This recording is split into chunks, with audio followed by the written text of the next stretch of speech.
beat the Eagles earlier this year.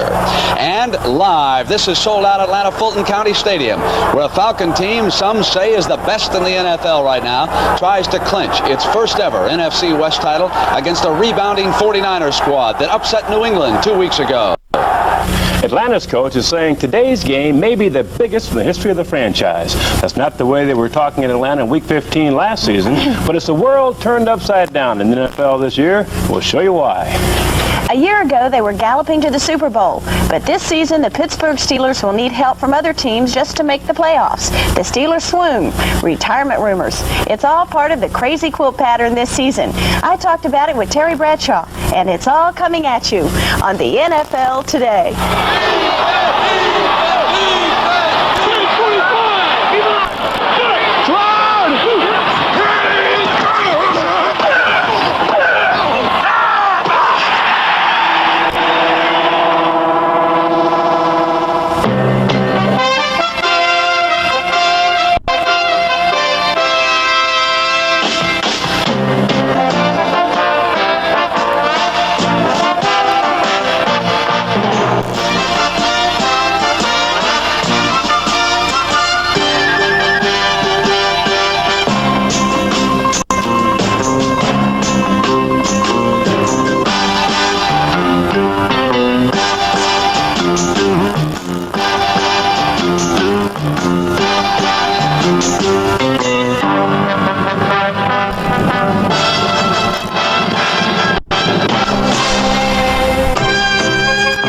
NFL Today is sponsored by the 1981 Volkswagen. Now from the CBS Sports Control in New York, here's Brent Musburger. Good afternoon, everyone. Unfortunately, we start Week 15 of this NFL season on a sad note. Elston Howard, a star on the New York Yankee teams of the 50s and early 60s, died early today at a hospital here in New York City. Howard, who was 51 years old, had been in ill health for about 2 years. He was catcher, outfielder, and coach, and in 1963, the American League's most valuable player. Our deepest sympathy from all of us here at CBS Sports goes to his family. And from that sad reminder of the more they remain the same. Doesn't apply to the NFL this year. Compared to a year ago, there are different teams on top in 4 of the 6 divisions. Brent has the rundown. After 15 weeks last season, Miami had clinched the AFC Eastern Division title. That happened when Bob Greasy's touchdown pass to Nat Moore helped beat Detroit as the Jets upset New England. This year, Buffalo needs just 1 win to clinch, while New England clings to a slim wild card hope and Miami is somewhere in Florida.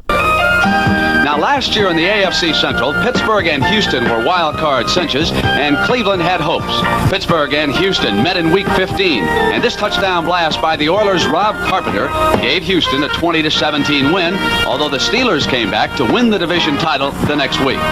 Cleveland, out of the picture last year, now controls its own destiny, with Houston still a contender and Pittsburgh left with little but hope. Last year in the AFC West, San Diego, Denver, and Oakland were battling for wild card spots, with the division title very much in doubt. Dan Fouts hit John Jefferson, and San Diego assured of itself a wild card berth in a 35-0 rout of New Orleans. At the beginning of this Sunday, the AFC West is wide open. San Diego, Oakland, and Kansas City all are playoff possibilities. In spite of its record, Denver is not. After Week 15 last year in the NFC East, Dallas and Philadelphia were sure of being at least wild cards, and Washington was a possibility. Once again, the top contenders met that weekend, and Roger Staubach's deflected touchdown pass to Butch Johnson helped the Cowboys corral the Eagles. It seems like old times in the division this year, and if Dallas and Philadelphia both win this week, they'll play for the title in Week 16. A year ago today, only Tampa Bay and Chicago figured in the NFC title race when Bear linebacker Tom Hicks picked off this Lynn Dickey pass by the Green Bay quarterback and returned it 66 yards for a touchdown en route to a Chicago victory and a playoff berth. The Bears, though, did not win the Central Division title. That went to Tampa. This year, two teams who weren't even close in '79 contend for the title, with the Vikings a game away from winning it all. A year ago, Los Angeles had clinched the NFC West for a record 7th straight time, and in a moment that seems very ironic now, Jim Youngblood intercepted a Steve Bartkowski pass for a touchdown in the Rams' 34-13 romp over Atlanta. And this year, Atlanta has joined Los Angeles in the NFC West and can clinch its first division title today. The Steelers trailing the Browns and the Oilers. And Jimmy the Greek, what's the odd on the Steelers getting back to the playoffs, leave alone winning the Super Bowl? 4 different things must happen between now and next Sunday, which figures approximately 10-1 against them. 10-1 against the Steelers. All right. Well, you know, no team better illustrates the turnaround about this particular NFL season than the Atlanta Falcons. For most of their 15 years in the league, they wandered in the wilderness, David without a slingshot, if you will. And this year, as Irv explains, they have certainly found that slingshot. This is for all that this game has been fought for. It's good. Mazzetti has hit it with 7 seconds, and the Falcons have clinched a playoff. Matching that game-winning Falcon field goal, Buffalo's Nick Mickemeyer beat the Rams, setting up a chance Atlanta has never seen before. For the first time since this franchise has been here, the chance to win it right here before the home fans and to lock it up with 1 game remaining is just a great opportunity. That would be unbelievable to do that, and we've got to really get hard-nosed about this game and have a great game, because San Francisco's not going to come in and give it to us, and they love nothing more than to knock us off. Steve Bartkowski's slingshot arm punctuated a dazzling come-from-behind Atlanta attack that's helped make Atlanta the hottest team in the league, unbeaten in 2 months and poised to break the Rams' string of 7 straight NFC championships. 4th and 11. They're not coming, and he's not going for the 11. He's going to Jackson. Touchdown! As to the Rams thinking that we owned it, I guess a lot of people drew that conclusion because we won the division for 7 years. It didn't seem to make much difference. In 7 years, beginning with John Hadle, the Rams danced with 5 quarterbacks. Roman Gabriel also directed them to the Western title. So did James Harris, briefly the quarterback of the future. And then it was the brainy Pat Hayden. When Vince Ferragamo took them all the way to the Super Bowl last season, even the president of the Atlanta Falcons expected the Rams to repeat this year. I didn't think we'd be 11-3. I'd be lying to say we would. It has surprised me that I keep watching us play from week to week, and we're not a fluke. We got a good football team. We've won 8 games in a row now, and every one of them we've come from behind. This last week, shoot, everybody's picking Philadelphia to be a Super Bowl team, and they do have, they got a great football team. Shoot, we stuck it to them in their hometown. That says something to you. I don't think it's sticking neck out to say we could be a Goliath. We're not quite there yet, but we could be, and hopefully will be. We have a man on our staff who is very experienced at the ups and downs, actually mostly the ups. That's John Madden. He's down covering the game between Atlanta and San Francisco. John, what's going on around the league? Where are the Atlantas and the Buffaloes coming from? I think it all starts, Brent, that today there's not a dominant team in the National Football League. There's not a Pittsburgh Steelers the way they were, the Miami Dolphins, the Dallas Cowboys, even the Oakland Raiders. There's a lot of good teams, but not a great team. So therefore, I feel it's easier for a team to come up with just 1 or 2 new players, or conversely, an injury to 1 or 2 new players to take it down. This can really change the balance of power of the National Football League.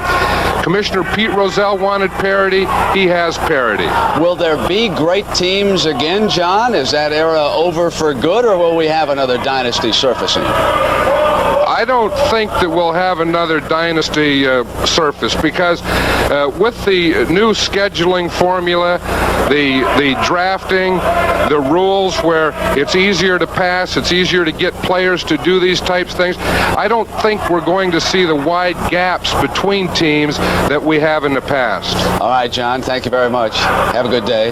Every time I see the big fella, I want to reach for a glass of beer. NFL Today will continue on CBS in just a moment. Louis and Philadelphia, there has been a question about quarterback Jim Hart for the Cardinals today. He didn't practice Wednesday, Thursday, or Friday, Brent. He's got a cracked rib, and it's possible that he doesn't play too long today if he plays at all. A young man by the name of Lloyd is going to take his place if he does go out, but they're going to try because Philadelphia's in contention for the division title, and it's only right for the Cardinals to play all out. Remember, they were criticized last year. They've got too much for Philadelphia, or rather, Philadelphia has too much for St. Louis today. Okay, Jimmy, we've got San Francisco, Atlanta. Atlanta, of course, trying to wrap up a division title, and you got a lot of check marks. And they want to do it at home. And you got to give the 49ers credit, though, this year. They have played good ball in 12 of the 14 or 15 games. Really super football. Solomon has been a great ball player for him. Atlanta has too much here and here. And they're at home, and they want to win it at home and show the crowd that they're the champions. New Orleans and the Jets. This game is blacked out in New York, so we'll be cutting highlights into the Philadelphia-St. Louis game, which the New York audience is watching. And what about the Saints? This is a consolation game for two losers, but here's the funny thing about it. New Orleans wants to win because they don't want to be 0-14. The Jets and Michaels don't want to lose to New Orleans because they are 0-14. So both will be playing all out. We like the Jets' speed over New Orleans. Let me get a preview of tomorrow night. Dallas against the Rams in Anaheim. I'll tell you, this game is sort of cute and funny for two different reasons. Dallas, of course, is peaking at this stage of the game defensively, which, of course, they were worried about it early in the year. Los Angeles is hurting in more ways than one, not only in their front office, but also in their running game. And a lot of the executives would like to run right now. I like Dallas. Let's take a look at the rest. In the toss-up category, we have Buffalo over New England, Miami over Baltimore, slightly favored, Cleveland and Oakland over Denver, favored Detroit, Houston, and Chicago over Cincinnati, and a prohibitive favorite would be Pittsburgh over Kansas City. And the NFL Today continues on CBS in just a moment. You cry when you said goodbye. Ain't that a shame? I feel sorry for the guy. He didn't go out there and didn't plan on missing that field goal. My chills feel like rain. Ain't that a shame? You're the one to blame. If NFL reviewed the films, at best, you say, well, maybe the call shouldn't have been made, but it doesn't do anything to our record. You broke my heart when you said we'll part. Ain't that a shame? My chills feel like rain. We missed tackles, we fumbled, we did everything that you could possibly do to lose a ball game.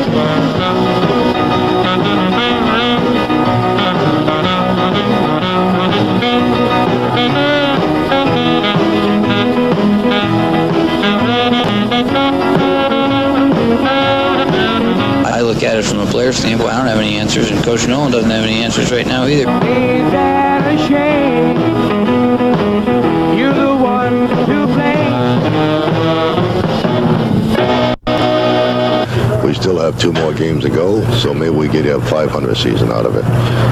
So how do you motivate the New Orleans Saints? At halftime, Irv will tell us how you at least try. For Phyllis and Irv and Jimmy the Greek, I'm Brent Musburger. So long from New York. We hope you've enjoyed the NFL Today on CBS. Football team this year, as evidenced by last week when Freddie Solomon, who's second in the NFC in punt returns, returned this one 57 yards for a touchdown in that come-from-behind win over New Orleans. Earlier this year, he caught a pass for 93 yards and a touchdown against Atlanta, the longest this season of the National Football League. The Atlanta Falcons won a big one in Philadelphia last week, 20-17. With 22 seconds to go, it was all even. Steve Bartkowski hit Alfred Jenkins to set up the game-winning field goal. 1 of 6 catches for the day. He has a streak of 71 games with at least 1 catch. Welcome to Atlanta Fulton County Stadium, where today the Atlanta Falcons, with a chance to win their first division title, they have a record of 11-3, playing host to the San Francisco 49ers, who are 6-8. They've won 3 in a row. Hi, everybody. I'm Gary Bender along with John Madden. And, John, what an opportunity for Atlanta. First time in 15 years to win the division, but a bad team for them to play because of the matchup. It sure is. I was talking to the defensive coordinator of the Atlanta Falcons, Jerry Glanville, and he was saying, you know, when you get ready for the 49ers, it takes you 4 extra hours per night. The reason that it's such a good matchup is the best thing that the 49ers do is pass the football. The weakness in the Atlanta Falcons is pass defense. Now, the strength of their defense is their run defense. The 49ers really don't run anyway. Now, the first game this year, Atlanta won at 20-17, but Steve DeBerg was the quarterback in that game for San Francisco. Today, it's Joe Montana. I asked linebacker Al Richardson what problems Montana poses. Well, Montana's and DeBerg, they run the offense about the same. The only thing is Montana has a tendency to go deep more than DeBerg did. Montana also runs around more. Yeah, he can be a problem with that running around because he's a little bit better of a runner, scrambler than DeBerg was. And there's a look at the NFC Western Division standings. Atlanta with that 2-game lead over Los Angeles. Los Angeles, of course, on Monday night, playing the Dallas Cowboys. Winning the toss, the San Francisco 49ers. Tim Mazzetti, who won the game last week with a 37-yard field goal with 7 seconds to go, ready to kick off. James Owens and Linville Elliott back for San Francisco. The Falcons looking for their 9th straight win, and this place is alive. A sellout crowd. James Owens has the football at the 15. He is out to the 20-yard line. And, John, you can tell that this crowd here is thinking of the title. They sure are. You can tell that the Falcon football team is also. There's a lot of excitement here. I can feel it myself. I have goosebumps. Linville Elliott, last week, 125 yards. The only back for San Francisco this year to go over 100 yards. Boy, that Randy Cross. What a player he's becoming at right guard. He sure is, and that whole offensive line will have their work cut out for him today. Joe Montana, starting, a man who's leading the NFC in quarterback ratings, gets it off the big tight end Charlie Young, and Young across the 25 to the 26. Buddy Curry over to make the stop. John, how do you expect San Francisco to attack this defense that we're looking at now of Yates, Smith, and Miro? Well, I think what they'll do, of course, they're going to pass the ball. We know that. I think the Atlanta linebackers, as we see them here, that's a fine group of football players. They get deep. I think the 49ers will try and work underneath them. We have second down, 3 yards to go, picking up 7 on that last completion.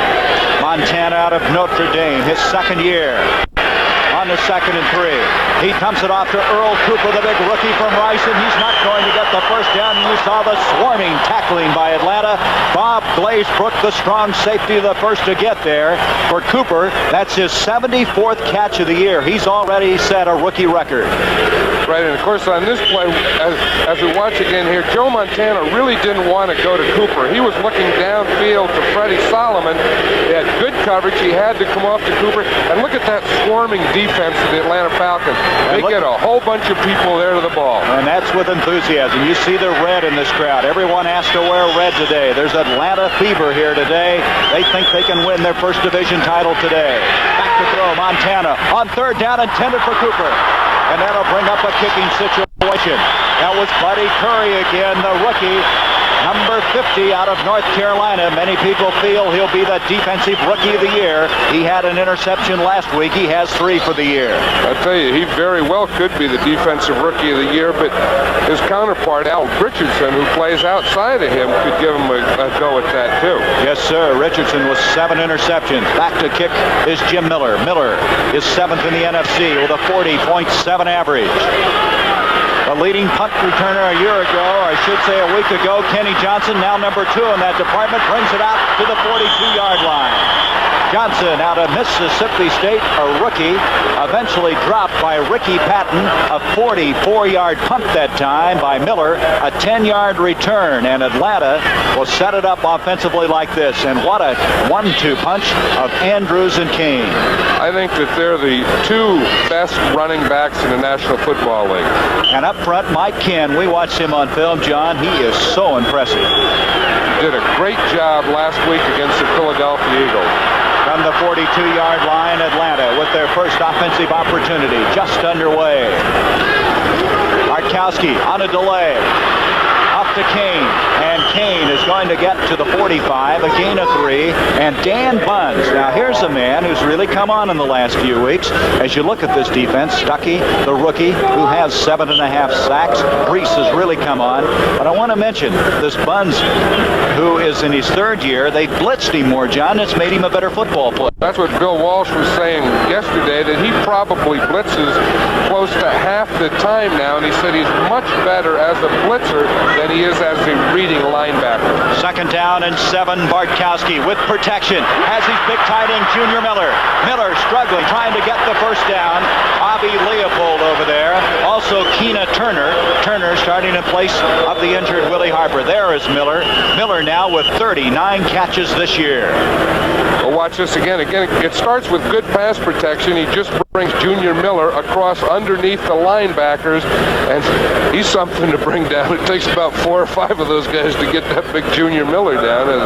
And let's see if they got the first down. They're going to bring the sticks in. The thing about Miller that Lehman Bennett told us is that not only is he catching the ball well, but he's improving his blocking. His attitude has been excellent, and that was a first down for Atlanta. And so the Falcons have their initial first down of this very, very important game. And there's Bartkowski. Bennett will tell you there's 2 things that's made him such a fine quarterback: experience and that offensive line. They've really improved up front. And those 2 running backs that line up behind him aren't bad either. That's a good feeling for a quarterback, knowing that he can hand to one of them anytime. First down, this is Miller again, and Miller inside the 40, close to the 35-yard line. Keena Turner flying over there. Turner was their 2nd-round draft pick. He played at Purdue, and he's been starting the last 3 weeks due to the ankle injury. As you look at Lehman Bennett, Bennett says, you know, there's been so much talk about Georgia, so much talk about other teams having success, and all of a sudden people realize we're playing for the title today. I think he kind of liked that, though. You know, he started off and no one was really paying a lot of attention to the Falcons, and they built up a pretty good record. And then at the end of the season, hey, we're pretty good. Here we are. Come on out and watch us. When you win 8 in a row, you got to be pretty good, right? That was a first down on that last play to Junior Miller. Atlanta moving the ball effectively here in this first quarter. Bartkowski off to Kane. Kane to the 31, to the 30-yard line, and a good tackle that time applied by Charles Johnson, the 2nd-year man from Grambling. Kane really is feeling the best he's felt in a long time. He's had a real problem with a hip pointer. That impressed me when he was telling us that in the locker room yesterday. I thought that he played pretty well last week. I remember that big play coming off the goal line. He made a run of 37 yards, and he says, today I feel normal again. He said, I haven't felt right in 5 or 6 weeks, and I said, you've been playing pretty good from not feeling normal. I would think so. He had 72 yards last week. 2nd down now. 4 yards to go. Bartkowski to Andrews, and a big pullback from Auburn. Apparently has a first down. They try to take his head off. Lawrence Pillars made the stop, along with Turner. Andrews is playing with a heavily taped hand. He broke the bone. You can see that hand as he gets up in, what was it? He said the 2nd quarter last week against Philadelphia. Right, in the 2nd quarter, and he can't really wear a cast on it. See, the problem would be if he wore a cast, then it would come across the front of his hand, and he wouldn't be able to catch the ball or be able to hold it when he was running. So he has to play without a cast. He has a pad, as we see it, right there in the left hand, but on the inside of his hand is free. Well, another first down. They had to measure again. 2 very close measurements, but Atlanta on both occasions coming away with a first down. One thing that really impresses me about Atlanta is you look at how they really use all their receivers.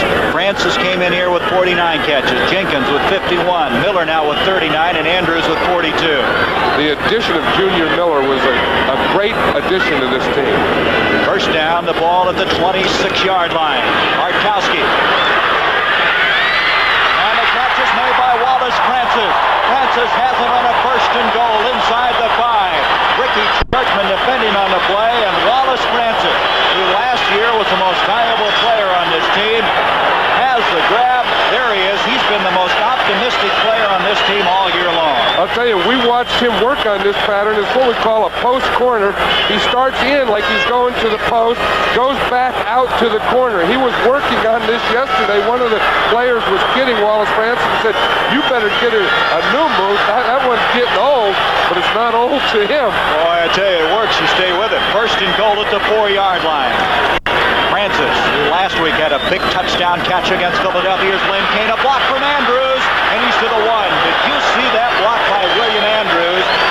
That is what I like about these two guys. Unselfish football players, Kane and Andrews. They'll block for each other. They really do. And, of course, we both know the story that they came into the National Football League both as blockers, and then the big bonus is that they can run. But look at that block that Andrews puts for Kane so that he can make that cutback. 2nd and goal, just inside the 1. No score. 10 minutes, 40 seconds to go in this first quarter. Atlanta with a very impressive initial series. Bartkowski to Kane, and Kane, did he get in? There's no movement by the officials. Evidently, he's not in, and it'll bring up a 3rd and goal. Kane does a good job of catapulting himself in, but that time it just did not develop. No, because he catapulted at the same time that Bobby Leopold catapulted. He catapulted from the other side. See 52, Bobby Leopold? It was catapult versus catapult, and the defensive catapult won that one. Bobby Leopold lines up as a weak safety in the short yardage or goal line defense of the 49ers. Boy, he's been a real surprise. An 8th-round draft pick. 3rd and goal. Bartkowski trying to take it in. And he's in. Touchdown.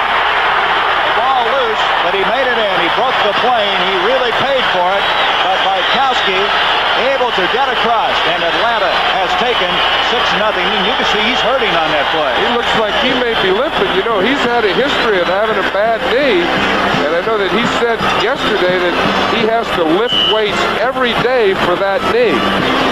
In fact, he had a sign. What was it in his locker room? I will lift weights every day. Right, and he had it 7 times. It was I will lift weights every day, written 7 times to remind him to do it every day. Mazzetti on the point after attempt. And he hits it dead center. The Atlanta Falcons, a 58-yard drive in 9 plays, taking 3 minutes and 53 seconds. Number 10, Bartkowski, taking it in, but some concern about how he feels. And we'll see where he gets it. Now, right here, look at the jolt he takes, but that's not where he gets the knee twisted. Watch right there at the end as he's going down. It looks like he got that knee twisted, but on the sideline, he's okay. 7-0, Atlanta. Boy, they moved that ball impressively. Mixing the plays up, went 58 yards. Mazzetti to kick off. 9:52 to go in this first quarter. Mazzetti really got into that one, didn't he? Owens will not even bring it out. That has been one of the problems for Mazzetti this year, is kicking off, but there was no trouble on that one. Even Mazzetti's getting stronger. I think he's feeling the fever of this pennant race. This telecast is presented by authority of the National Football League and is intended for the private use of our audience. Any rebroadcast or other use of this telecast without the express written consent of the Atlanta Falcons and the National Football League is prohibited. There's the stats on that last drive, a very impressive drive. And from the 20-yard line now, San Francisco, who couldn't move it the first time, bring it out. You know, San Francisco's been a slow-starting football team. Right, they have, and I think we're talking about passing underneath. I think somewhere in this game, the other thing they'll do is try and go deep. The running backs, Don Woods. That's Woods, and he'll go nowhere. And you're not going to run this football very effectively because coming in here, Atlanta is number 1 in the NFC in rushing defense, allowing just over 93 yards a game. They've held 10 of their 14 opponents to less than 100 yards, and last week held Philadelphia to 86. And I don't think the 49ers really feel that they're going to run a lot anyway. They'll run just a few just to keep them honest, but they're a passing team. Bill Walsh is a passing coach. They're going to throw the ball. In that ball game, Vegas Ferguson, a 9-yard touchdown run in that game, John. Second down, virtually 10 yards to go. Montana in trouble, intercepted. Picked off. That's Jeff Merrill. Merrill's played so well last week, coming up with a couple of sacks. Montana's shaken up on the play as he released the football. Wait a minute. That's Jeff Yates who came up with the interception. Yates with the interception. We'll see it again. We're seeing this more and more. Now, what happens as we see they're blitzing. Now, when they blitz the linebackers, they hold the defensive end. See, now he's responsible for draw and screen. So really, the linebacker takes the place of the defensive end. He holds. He was in a position to get the interception. That was his job and his responsibility. Boy, this football team of Atlanta, everyone contributing. Yates is known more as the man against the run, but there was a case of playing the pass very well. And they love that whenever they can get their hands on the ball. On a first down, Bartkowski trying to strike in a hurry. Up to James Mayberry. And Mayberry hasn't played very much. Do you suppose Andrews is having a problem with that hand? Mayberry this year has only carried the ball 13 times. Dan Buns is over there as you take a look at Alfred Jenkins. They didn't gain anything on that play. They may have lost a half yard. I think what probably happened, Gary, is they figured because William Andrews has the broken hand that they would like to get Mayberry in when they want to throw the ball to him. They probably knew that they were going to run a screen pass, and rather than have Andrews take it, they would throw it to Mayberry. I would go to Kane. Second down, they lost a yard. 2nd and 11. 7-0. Atlanta trying to capitalize on the interception by Jeff Yates. Bartkowski to Miller again. Miller with his third catch. He is trying to drag the tacklers to the 10. He's going to be short of that area. And Buns over there again. Bobby Leopold. Miller is some load to tackle. 6'4", a 235-pounder.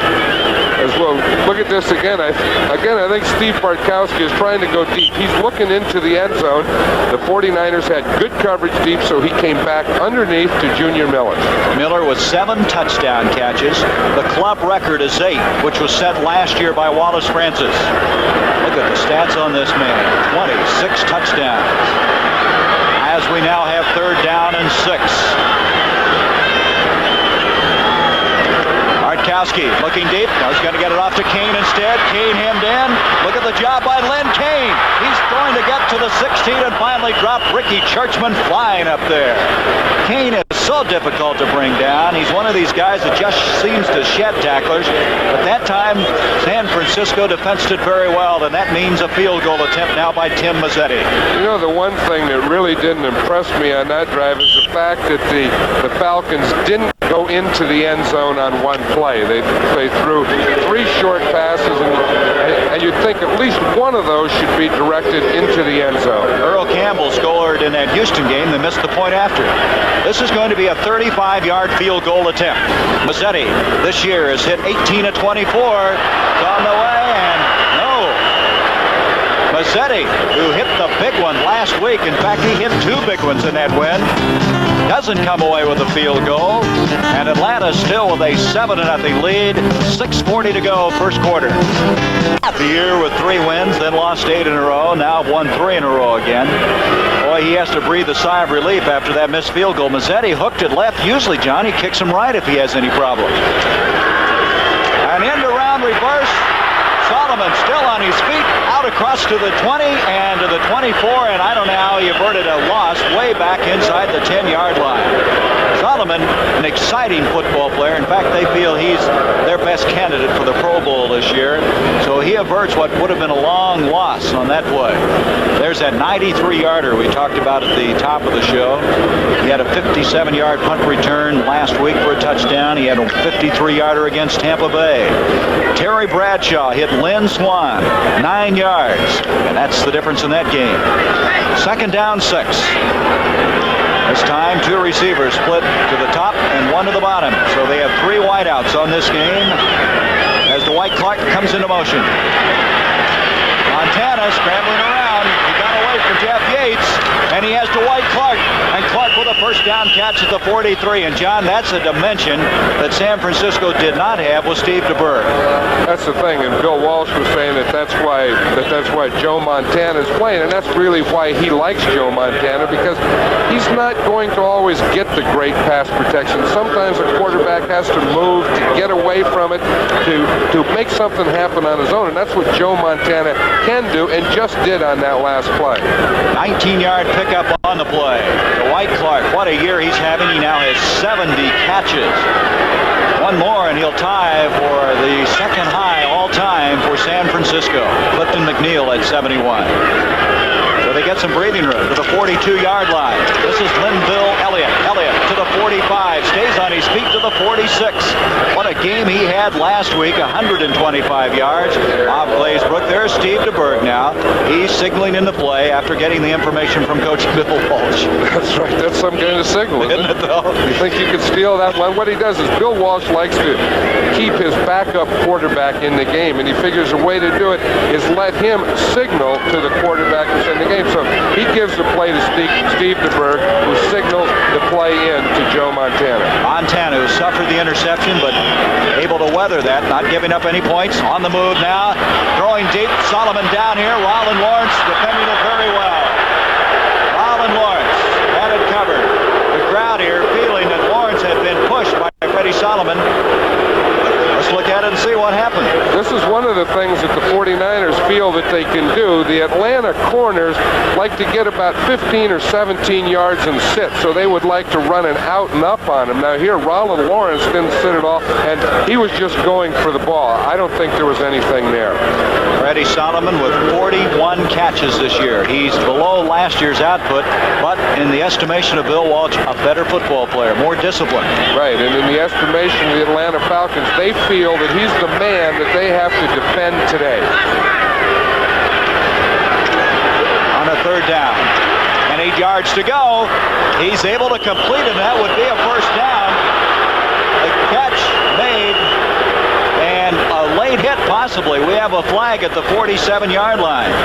Dwight Clark was the man that caught the ball, and he wasn't down. Kind of an interesting development, and that's going to tack on 15 yards.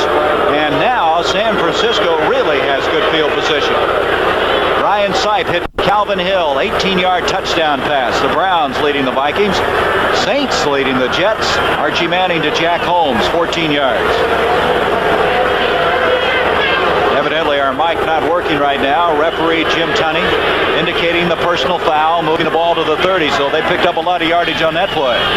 You know, that was really some pass, though, because it was really good defense, and he threw it right between the two linebackers. Clark taking a pretty good hit. First down, Montana on a bootleg. He has a block to the 20-yard line. And he got a very fine block from Earl Cooper, who was peeling out of the backfield, giving Montana some additional time, and he's very close to another first down. Did you see how Montana got that block? Cooper was out there as a pass receiver. We'll see it again. And then he points and said, forget about catching the pass. Throw a block for me. I'll keep it and run it. Now watch here. It's a bootleg. He starts out here. See, he's telling Cooper, go ahead and block and let me run it. Al Richardson, the man taken out briefly, giving them just about a 9-yard pickup. They're a yard short. Second down, a yard to go. Montana giving off to Elliott, and Elliott has the first down to the 18-yard line area. So San Francisco, after starting out very shaky in this game, now starting to put it together as DeBerg going through all kinds of motion. I'll tell you, John, you got to spend a lot of time to pick up those signals. Well, I know. You know that one running through the hair? I used to do that one, and that meant frustration. But I think what it means here is play pass. But I meant that they're faking a play pass, fake a run and throw a pass.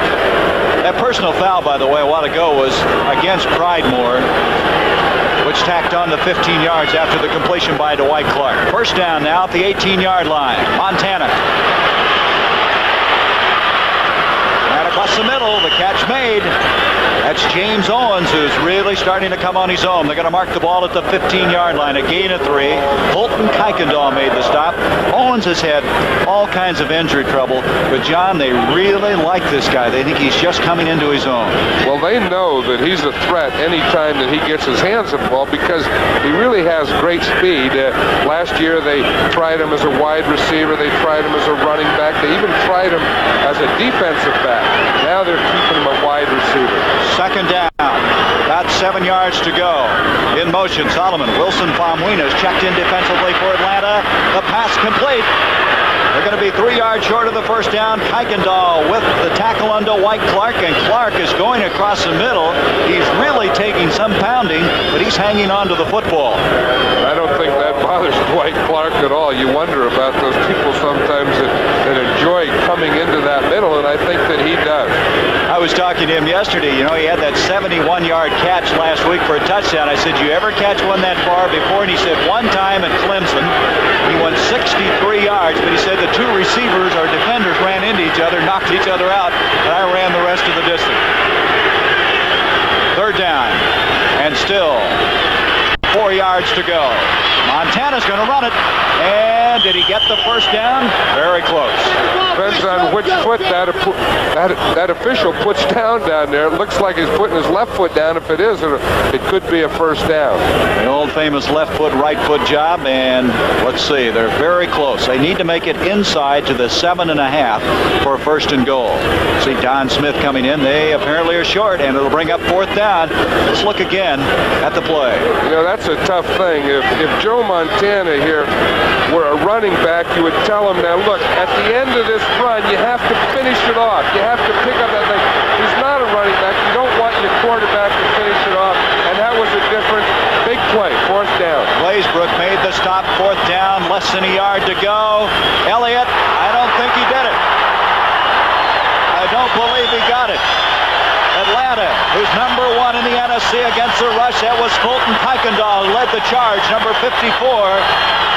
They're unpiling, still no indication yet. Now the indication they did not make it.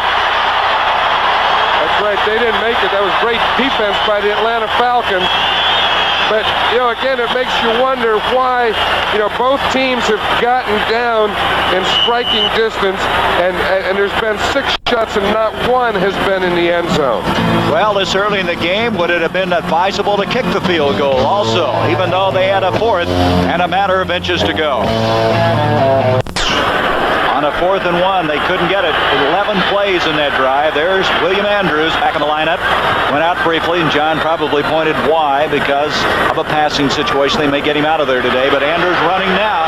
Look at this bull go. They call him Bronco, and you can see why. That will be a first down to the 20-yard line. Dwight Hicks with a stop.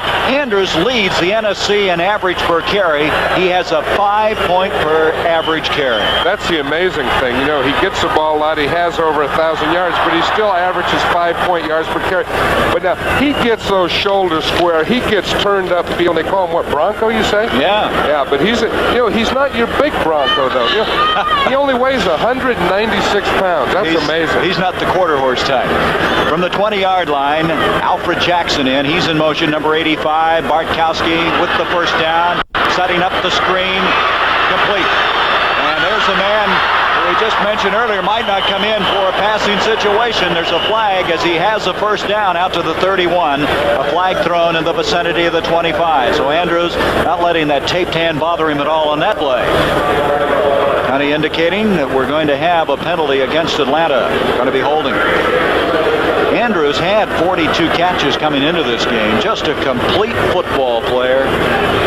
A lot of people say that he's a small Earl Campbell. They always try to make comparisons, but I think Andrews it's kind of hard to compare him with any other back in the NFL. Well, you don't have to. You know, you can compare him and say he's a small this, he's a Bronco, he's a whatever, but he's a great football player. Number 70, 10 yards, still first down. Dave Scott. You know, Scott has had a couple of holding calls this year that's brought a couple of touchdowns back. Maybe we can see it again. See, it's right out here in front. It was a screen pass, so Dave Scott, number 70, the left guard, pulled out to lead the play. You can see right there he has his left arm outside of Bobby Leopold. So we come now to first down, and now 15 yards to go. Bartkowski is 7 of 7. A little delay. Oh, look at Andrew. Keena Turner eventually hit him, but Andrews so quick off the football across the 25, 5 yards short of the first down. You know, we were talking to him yesterday, and he was saying that he likes to get the ball, get into the hole, and attack them before he gets attacked. And I'll tell you, he sure does that. Boy, he's quick off the ball, isn't he? You know, there's not much of him to hit. Someone said when William Andrews runs through the line, the only thing you see is a helmet, shoulder pads, and knees. There's nothing soft to hit. Bartkowski's going to ask for a timeout. You know, Andrews yesterday, he's listed at 200 pounds. I didn't think he weighed that. I don't think you did either. We asked him, he said, no, I weigh 196 pounds. So he's not that big, but boy, what a wallop he packs. 7 for Steve Bartkowski. Also a 1-yard touchdown run. John, we were just speculating during that last break that an awful lot of things happening earlier in this game that could come back and haunt you. Right, they could come. You know, you think of the Falcons. They got down there the second time. They missed a field goal. You think of the 49ers going for it on 4th down and not getting it. You think of Bartkowski using a timeout early in the game. That's what we just had completed, was that timeout. On a 2nd down now, still 5 yards to go. Andrews getting a little closer to that 1st down stick. Archie Reese. Reese, who just was elected the defensive captain of the San Francisco team, has really come on his own, and in particular, when they went to that 3-man front, put him at nose tackle. Right, he had been a left defensive end, and he'd played well there, and Bill Walsh wanted to go to the 3-man line. He really didn't feel that he had a nose tackle, so he put Archie Reese in there. Archie Reese really didn't want to play in there. He said he'd rather be an end, but he did it, and he's done very well. 3rd down, a short 2. Lynn Kane trying to get that 1st down, and I believe he did by just falling forward just across the 30-yard line, and that is what is so interesting about this running back, Kane. So many times you think he's through, that he can't go any further, and he manages to squeeze out a yard more. I'm sure that Len Kane makes more yardage just falling down than any back in the National Football League. You were talking to him yesterday about the fact that John Robinson, your good friend, recommended him to you to draft, but at that time you'd already retired as coach in Oakland. Yeah, my good friend John Robinson, the head coach of the University of Southern California, recommended one player to me, Lynn Kane. That was after I retired. He knew what he was doing. Too much, too late. 1st down at the 30 now. And that's going to be the end of our 1st quarter. So Atlanta trying somehow to pick up their 9th straight win, which would be the most wins since 1976, when John's team that year won 10 and Pittsburgh won 9 in a row. The NFL on CBS. Today's game is sponsored by Toyota, who invite you to catch the feeling and see the 1981 cars and trucks at your local Toyota dealer. And by Natural Light Beer, brewed with only natural ingredients for a clean, refreshing taste.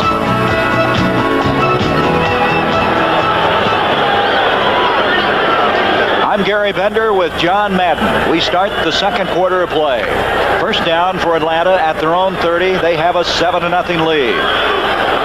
There's the man who gave them that lead on a 1-yard sneak. In motion, big tight end Junior Miller. Bartkowski wants to throw. He's in trouble, and that ball was almost intercepted. Jim Stuckey putting the pressure on Bobby Leopold, who has an interception this year. Coming up, that was like a lame duck that time, floating in the air, and that was a tantalizing play as far as San Francisco was concerned. You know, we'll see this again, and this will usually happen to a quarterback when he premeditates who he's going to throw to. See, he watched Junior Miller too long. He was going to throw to him. He wasn't open, and instead of coming off to the other side to another receiver, he waited and waited, and he waited until Jim Stuckey got there. Atlanta's offensive line has allowed only 30 sacks this year. Last year they allowed 54. Bartkowski on 2nd and 10. This time it's Andrews, and Andrews to the 37-yard line. Be 4 yards short of the 1st down to Tolo. And Bobby Leopold over to make the stop. That's just another dimension to this Andrews. You think at 6 foot 200 he wouldn't be that imposing to a target, but he caught it well. And there's what you were talking about earlier, about the interesting matchup. Those statistics showed it just a moment ago. Right there, and that's the thing that the Falcons know, you know, that they don't have a great pass defense, and that's the thing that they're going to see a lot of when the 49ers have the ball. On 3rd down conversions, Atlanta now 2 for 3 as they come to a 3rd down and 2 yards to go, a long 2. Bartkowski, protection is there, and William Andrews is there for the 1st down and then some.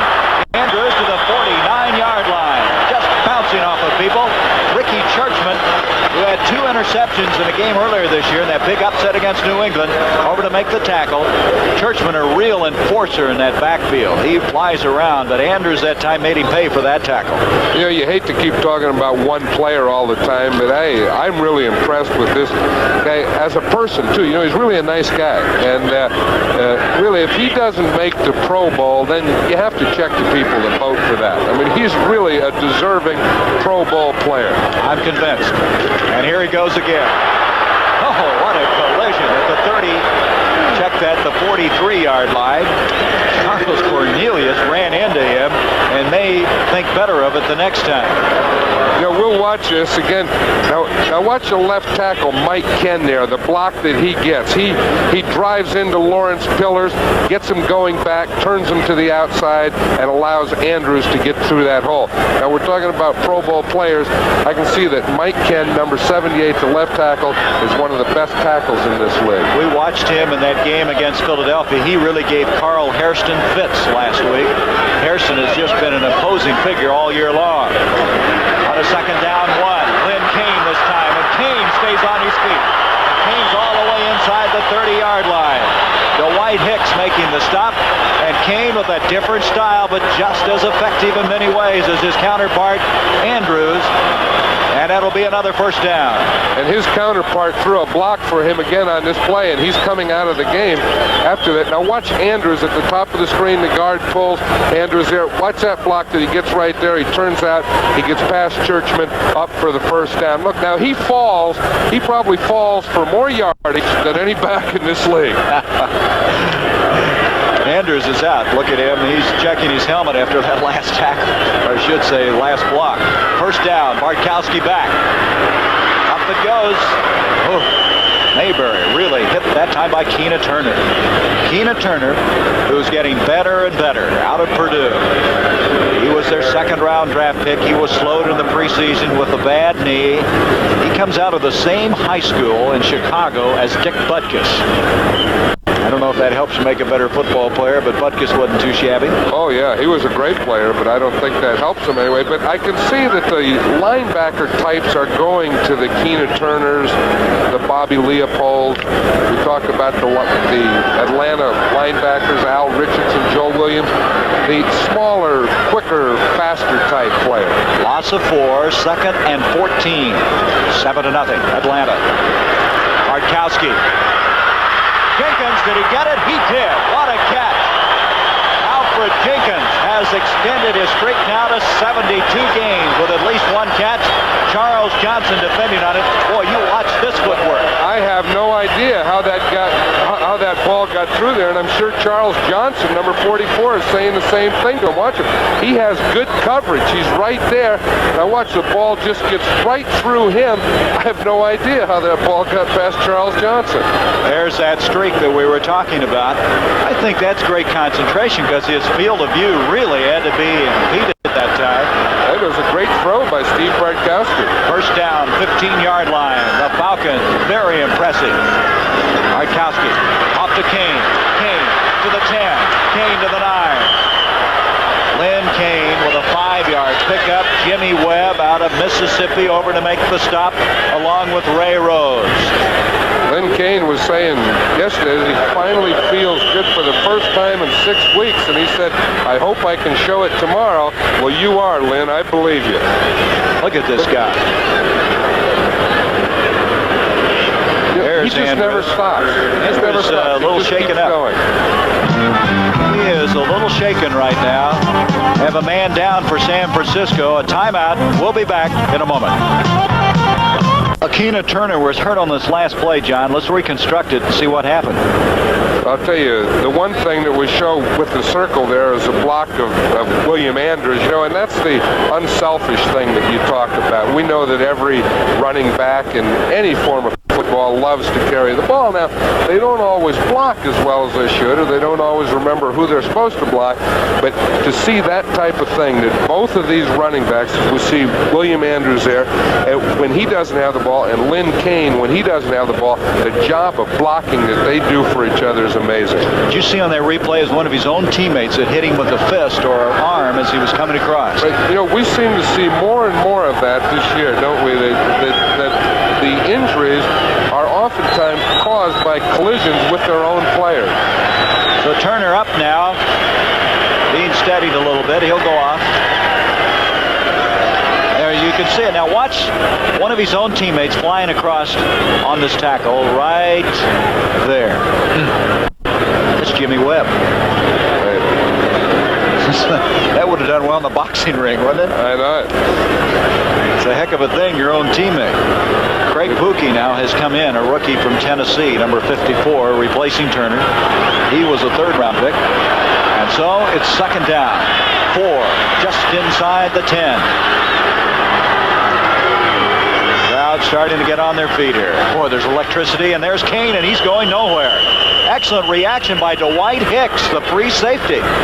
He came up there, filled the hole, and that brings up a third down. They lose yardage, back out to the 13-yard line. They still now have about 8 yards to go for first and goal. You know, the San Francisco 49ers in the last 3 or 4 games have been doing much more safety blitzing, and I think that could have been a safety blitz. And a safety blitz really isn't a bad defense against a running team or a running down, because they got some penetration. And that's what you have to do against this team. You can't let these backs get going. Third down, 8. 3 wide receivers in now for Atlanta. Bartkowski trying to hit one, nobody open. Defending Leopold over there on Wallace Francis. He was closest to the ball, and that means Tim Mazzetti, who's already missed one field goal today from 35 yards out. You know, wait a minute, we've got a flag over there now. And it's against the 49ers, so it'll be an automatic first down. I still don't see the flag on the field, but Jim Tunney now is going to step it off. So Atlanta looking like they were going to have to go for the field goal. Let's see what the penalty is. See, it's a 5-yarder, so they still don't have the first down. Let's listen. 12 men on the field, defense, 5 yards, still third down. Well, they play it over. I thought it was holding 12 men on the field. That's not a bad defense sometimes. You know, they're running the ball. You have 11 of them out there. They're passing, so you stick in at 12. Maybe you can stop them. Maybe on that play before they had 12 guys in there. Oh, that could hurt them, though. Bad, you bring one safety, and then you have another one playing safety. Your 12-man defense. Third down now, about 3. A long 2. A little delay. They try to cross him up, and Andrews may have gotten the first and goal. He needed to get to the 5, and it looks like he got inside it. Dan Funds dropped him. They may have to measure, and will. I think the 49ers are signaling that he didn't get it. The Atlanta Falcons look like they're agreeing with him. Boy, so if you were a guessing person, you'd have to guess that they didn't get it. The way they marked the ball, he didn't get it. You can see that. It looked like he'd made the 5-yard line area, but instead it was at the 6. Fourth down. Now Mazzetti coming in or not? No, I believe they're going to go for it. So this will be the second gamble in this first half. Earlier, San Francisco on a fourth down tried to do it. They didn't get it. And it didn't work, and they're having a little confusion in here now as to what back should be in there. Kane was off, and he was on. Mayberry's in there. Fourth down, less than a yard. Miller, Russ McKeska also in. 2 tight ends, a crowd on their feet. Fourth down, Bartkowski. And they may have to measure again.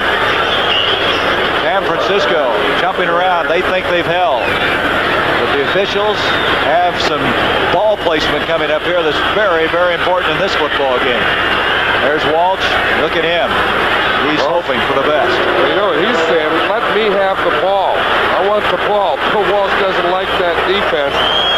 Hey, San Francisco thinks they've held. Let's see. And by golly, they have. They have held.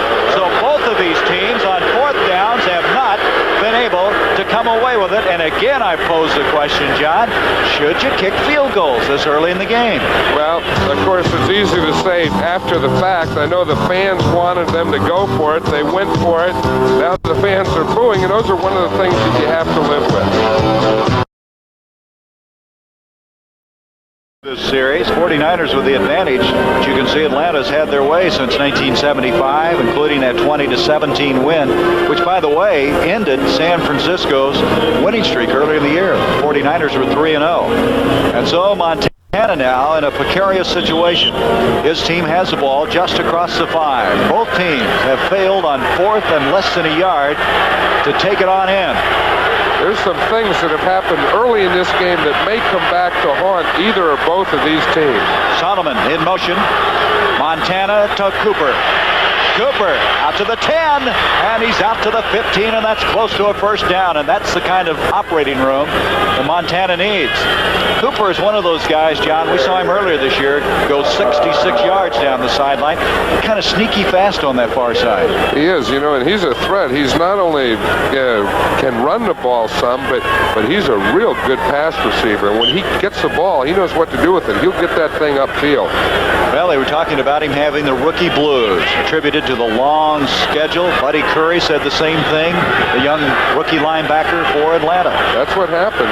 It's a real shock to a rookie. A first down, Montana. Catch is made by Cooper, but a lot of people around him, including Bob Glazebrook. And actually, they may have lost a yard on that play to the 15-yard line. Montana trying to hit Cooper. Cooper really paying for it. You know what I think happens, Gary? You watch the films and you see these Atlanta linebackers. You say, well, they're young, they're inexperienced, they get deep drops, so we'll throw in front of them, and that's all true. And you see that on film. But the only thing is, once you throw in front of them, they all come running up real fast to tackle you, and you end up with 1-yard gains or no gain. And back to what you talked about, that's the coming thing in the NFL. Guys like Richardson, Williams, Bobby Leopold, the prototype. Second down, 11. Montana has running room. Out to the 20, 21-yard line. He'll be 5 yards short of the first down. Al Richardson, one of those rookie linebackers who has 7 interceptions. In fact, in 7 straight games, he's had at least 1 turnover, meaning a fumble recovery or an interception. And Richardson, many people felt would never play. He tore up his knee as a freshman at Georgia Tech, and he has a real arduous process he goes through before and after practice to help that knee. He sure does. And, you know, you talk about going from last to first and why. You know, in this Atlanta defense, they've had 14 interceptions by rookies this year, maybe 15. Third down now, 5. That will not get the first down. Buddy Curry made sure of that. So on third down conversions in this game, San Francisco now is 1 for 5. That's right. Well, you can't throw underneath on third down against this team. I know that if you're going to throw the ball on third down, you have to get your receivers up the field because, one, they swarm, they gang tackle, and they tackle too well to be able to get first downs by throwing 3 or 4 yard passes. There is Kenny Johnson, and the kick by Jim Miller. Johnson looking up into the sun to the 40, 41. Good coverage that time. Give credit to Lewis Gilbert, who started the year as an Atlanta Falcon. He played his collegiate football at the University of Florida. And so, with good field position, Atlanta with a 7-0 lead. Old coaches again that we keep running into throughout the National Football League. That's an old Oakland Raider coach wearing an Atlanta Falcon hat. From the 41-yard line, Atlanta with the ball. 7:28 to go in this first half. Falcons with that 7-0 lead. Bartkowski on a delay to Lynn Kane, and Kane not going to get much on that play. Lawrence Pillars did a good job, number 65, reading it, staying home, and for all of that effort, they're about where they started, original line of scrimmage. Pillars played so well against New England, but he had a drop-off last week. He started 15 games last year for the Jets. There's where we stand right now as we approach 7 minutes in the second quarter. Yeah, I'm a little surprised that this game is as conservative as it is by both teams, really. You might think that San Francisco would really open it up. They have nothing to lose. That pass intended for Jenkins at the 41-yard line. Not making a connection, and it'll bring up a third down. Bartkowski very, very good today as far as the percentages are concerned, and for the year, what a year he's having. 55%. He's thrown for over 3,000 yards. The first time in his career he came in here with 3,048 yards. He's just rewritten the Atlanta passing record. But you know what he's most proud of? A club record of 118 passes without an interception. Third down, 9 yards to go. 3 wide receivers in now for the Falcons. Bartkowski with time. He hits Andrews, but the tackle instantly by Terry Tutalo, they gain a yard, and that was a very impressive defensive effort on that series by San Francisco. I think we're seeing the same type of defensive efforts. You know, the 3-man line or the 4-man line, the deep drops, and then letting them hit those passes underneath, and real good convergence and tackling. John James, a kick for the first time. And James has been spectacular this year. He has 23 kicks that have landed inside the 20-yard line. Twin safeties back for San Francisco as you look at James. James in his 9th year. Boy, he hits that one very, very high. Ready, Solomon. And Solomon out to the 17. And Atlanta covered it well. Kicked well, 46 yards, a 6-yard return. Atlanta down there, stringing it out very well. 7-0, the Falcons. The Steelers, 7-3, but Nick Lowry's kicked a 36-yard field goal for the Chiefs in that game. And now the Jets with a 10-7 lead. Kevin Long with a 1-yard touchdown run, and Pat Leahy with a 26-yard field goal. It's 7-0 here. At the 17-yard line, San Francisco with a football. Linville Elliott back to the line of scrimmage, and that's all. We talked about the linebackers, how quick and active they are. Let's take an isolation look at it. Look at how deep they line up, Gary. They line up 5 yards deep so that they can do this. You see, when the ball snapped, rather than going laterally, they want to attack the line of scrimmage. And we just saw it there. They're 5 yards deep. The ball snapped, boom, they come right up into the line. And this is one of the reasons. I mean, that's what it does. Montana is finding some difficulties trying to throw inside it. Second down now, still 10 yards to go. This time back to throw, and protection is excellent. He's now having to run. He has a block from Charlie Young, and he's going to get back to the 16-yard line. Lost a yard on the play. Joel Williams over there. He had protection, John, but there just wasn't anybody open on that play. No, he didn't have anyone open. He only had the 3 men out there deep, you know, for the first down. And we watch him, and he's looking downfield. He had some bumps on the line of scrimmage. He's looking downfield. He's waiting. He doesn't have anything. He tries to go to Cooper. Now, Cooper was covered, so the only alternative he had is keeping himself and run with it and get out of bounds. It hurts when you're inbound sometimes. Boy, he must feel those linebackers are all over the place. That's the way they play. Third down, 11. San Francisco needs some field position. Rifles a shot to Dwight Clark. He couldn't hang on. That would have been enough for the first down. And guess who was back there? Joel Williams, who has 15 sacks this year along with 2 interceptions. He was back there helping the secondary out, and that brings up a 4th down. And that time, Montana was throwing into a lot of red shirts. He did, but he made a nice throw. He really put some mustard on it. And some what on it? Mustard? That was your line. I never heard of mustard. Are you kidding me? There's Miller, barefoot and all. He's averaged 42 yards now in his first 2 efforts. Out of Mississippi. 3rd-round draft pick. He's been struggling at times. And a big rush! Robin Lawrence, and he's caught. Robin Lawrence was there first. He then had to change, try to kick it, and all of a sudden he had help behind him. And that will mark it at the 3. Atlanta will take over there. Boy, did Robin Lawrence come flying through on this play. That may be what the Atlanta Falcons needed. They needed something to turn this around. They missed field goals. They didn't make a 4th down play. Now watch this. Usually you have 9 men up. As we see here, Atlanta had 10 men up on the line of scrimmage, and they hit every gap. They brought all 10 men, and Miller didn't have a chance. Ronald Lawrence there first. Now let's look at this angle. Ronald Lawrence, after he runs by him, gets all excited. Look. Miller just got up, and there's, you talk about swarming red jerseys. How about that? The ball marked at the 4, first and goal, Lynn Kane, and a great defensive effort being applied over there by Dwight Hicks, 22. That's going to be a loss, back out to the 6-yard line. Dwight Hicks has made 2 key defensive plays in this second quarter. Right, that was a big play on that first down run. Kane was running. Andrews made a block to the outside, and Kane, instead of cutting inside the block, tried to go to the outside and outrun it. So San Francisco, who earlier held on a 4th and inches, now with a 2nd and goal, trying to shore it up again. Lost back to the 6. I wouldn't be surprised if the 49ers came on some type of safety blitz on these next 2 downs. Atlanta with a 7-0 lead, trying to capitalize.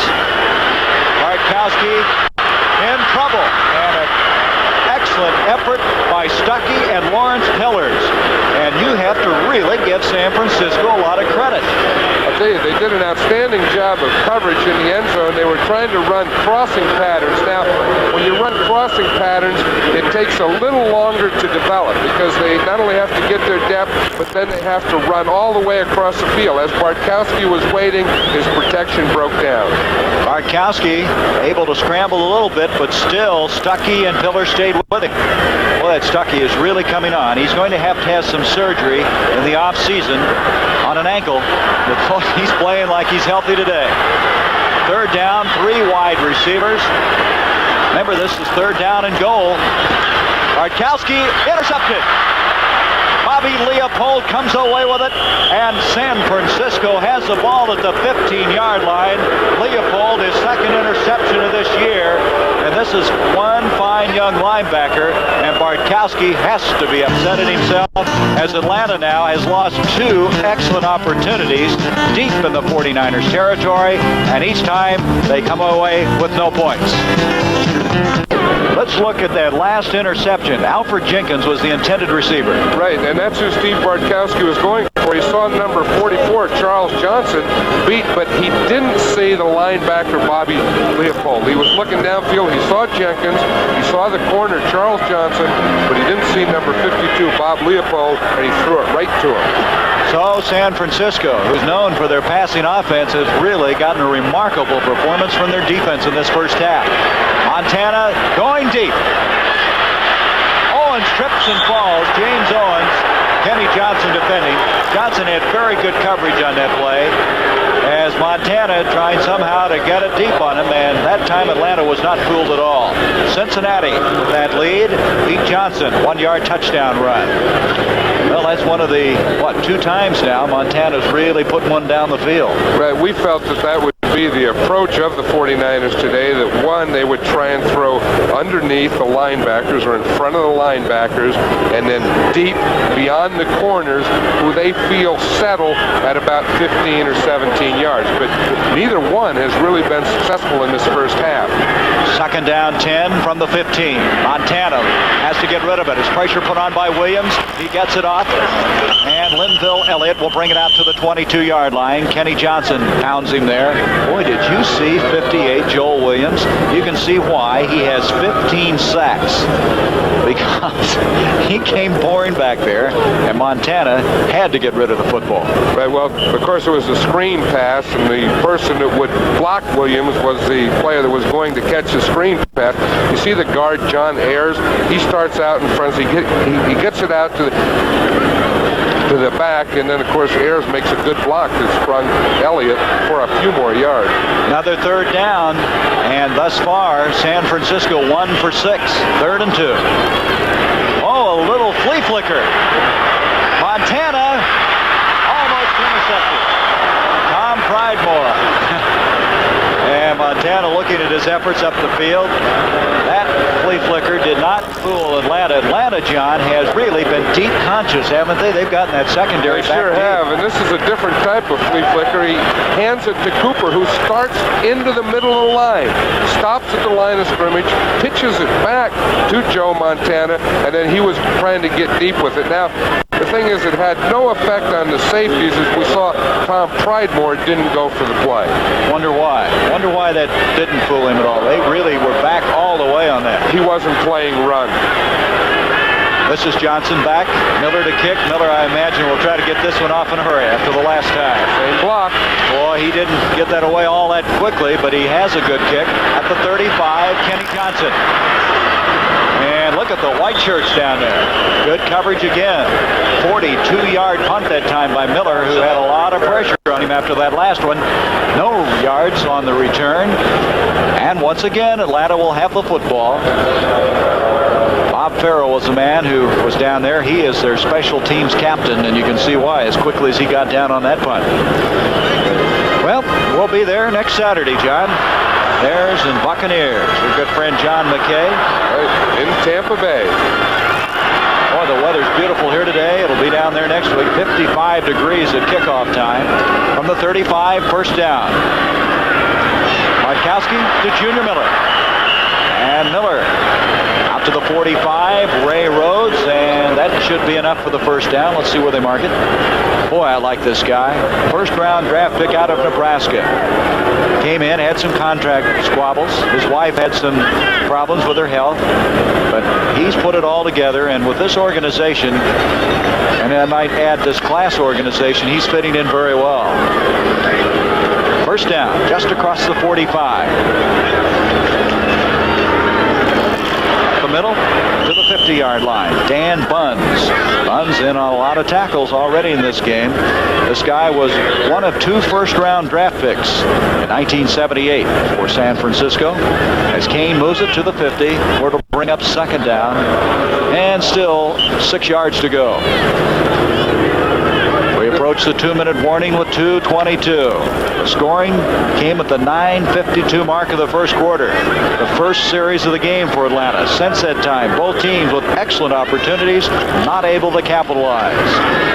Markowski. The time is there. Nobody really open. Andrews, and a good hit that time. Flying up there was Craig Pookie, the man who's in there now in place of Keena Turner, who was shaken up. There he is. He was an all Southeast Conference pick a year ago. Hasn't played all that much. You know, the one thing, Atlanta today, to be honest, really doesn't look like a championship team, and we've seen them play much better than this. The one obvious thing is the fact that they have the 2 outside receivers, Wallace Francis and Alfred Jenkins, who have only caught 1 pass apiece. The outside receivers have only caught 2 passes, and for them to really be effective, they have to catch more than that in a half a play. Now on this third down, they have 3 wide receivers. Let's see if they can get it to those wide receivers this time. Markowski's trying, but I believe, was that ball tipped a little bit? Yeah, it was tipped. So that'll bring up fourth down. Jenkins trying to come up with a diving catch on the sideline. Again, we'll see it here. See, he's trying to get the ball out to Jenkins. We see Pillars right there, right at the end, where he starts to rush the passer up the field. Now he sees Bartkowski throwing, so the next best thing to do is just jump up and make him throw over you. The 2-minute warning. We'll be back in a moment. The announcement was furnished as a public service by the National Football League. John, you just mentioned a while ago that Atlanta not the kind of team that we saw last week and earlier. Sometimes you get a little tight, a little cautious because you're so close to the threshold of a division title. Right, and of course they had a big game last year with the Eagles, and I have the feeling in this first half that Atlanta is playing not to lose rather than to win. Well, that's an interesting statement. When you've won 8 in a row and you're so close, you've never been this close before in the 15 years of your franchise, can do some strange things to you. But the 49er defense has a lot to do with that. They're playing very well. James hit this one kind of off the side of his foot, and a fine run by Solomon bringing the ball out, but we have another flag. Solomon was able to advance it to the 20-yard line. James kind of shanked that one off the side of his foot. He was trying to go for the corner, 35-yard kick. But let's see what the penalty's all about. I would say it's against Atlanta for leaving early. It looked like they... Holding, and it's against San Francisco. Well, I was wrong on both Atlanta and San Francisco. Well, now, you and those officials wait never a minute, did now, if that is holding against San Francisco, that's an automatic first down for Atlanta, so they'll get the ball back and first down. That hurts. Defensive holding before the kick. number 28, 5 yards, and first down.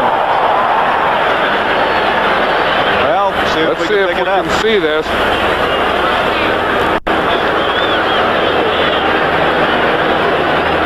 You got better eyes than I do, Coach Madden. If you can, I know you've been watching films for so long that your eyes are a little sharper than mine, but All I do know is that is the toughest penalty that there is. Anytime that you hold on punt return before the ball is kicked, it not only gives them back the ball, but automatic first down. That's a tough, tough penalty. here's Lynn Kane on a first down from the 45, and there's that characteristic style of his, good for 5 yards. Dan Buns made the stop. You know, last week against Philadelphia, they got a break. The Falcons did. They got a break, and they came right down the field, and they scored, and they won the game. I wonder if they'll do that with this break that they just received. Minute 29 left in the first half. Second down by Bartkowski. You saw Pookie try to reach out and bat it down. Gerard Williams, the intended receiver, was Jenkins. And he rifled that one. Pookie, very quick and active, reaching for the ball. That will stop the clock with a minute 24. You know, Steve Bartkowski really doesn't have the zip on the balls that he's had in the past. I wonder if that quarterback sneak that he ran early in the game where he banged up his knee, I wonder if that's bothering him now, where he's having trouble planning or rotating his hips to get a full zip on the ball. Good point. I would suspect as a coach you talk to him when he's on the sideline, see if he has any cobwebs up there. Right, but they all say they're okay anyway. Third down. 4 to go. Bartkowski going deep. Jackson down there. Hicks is down there.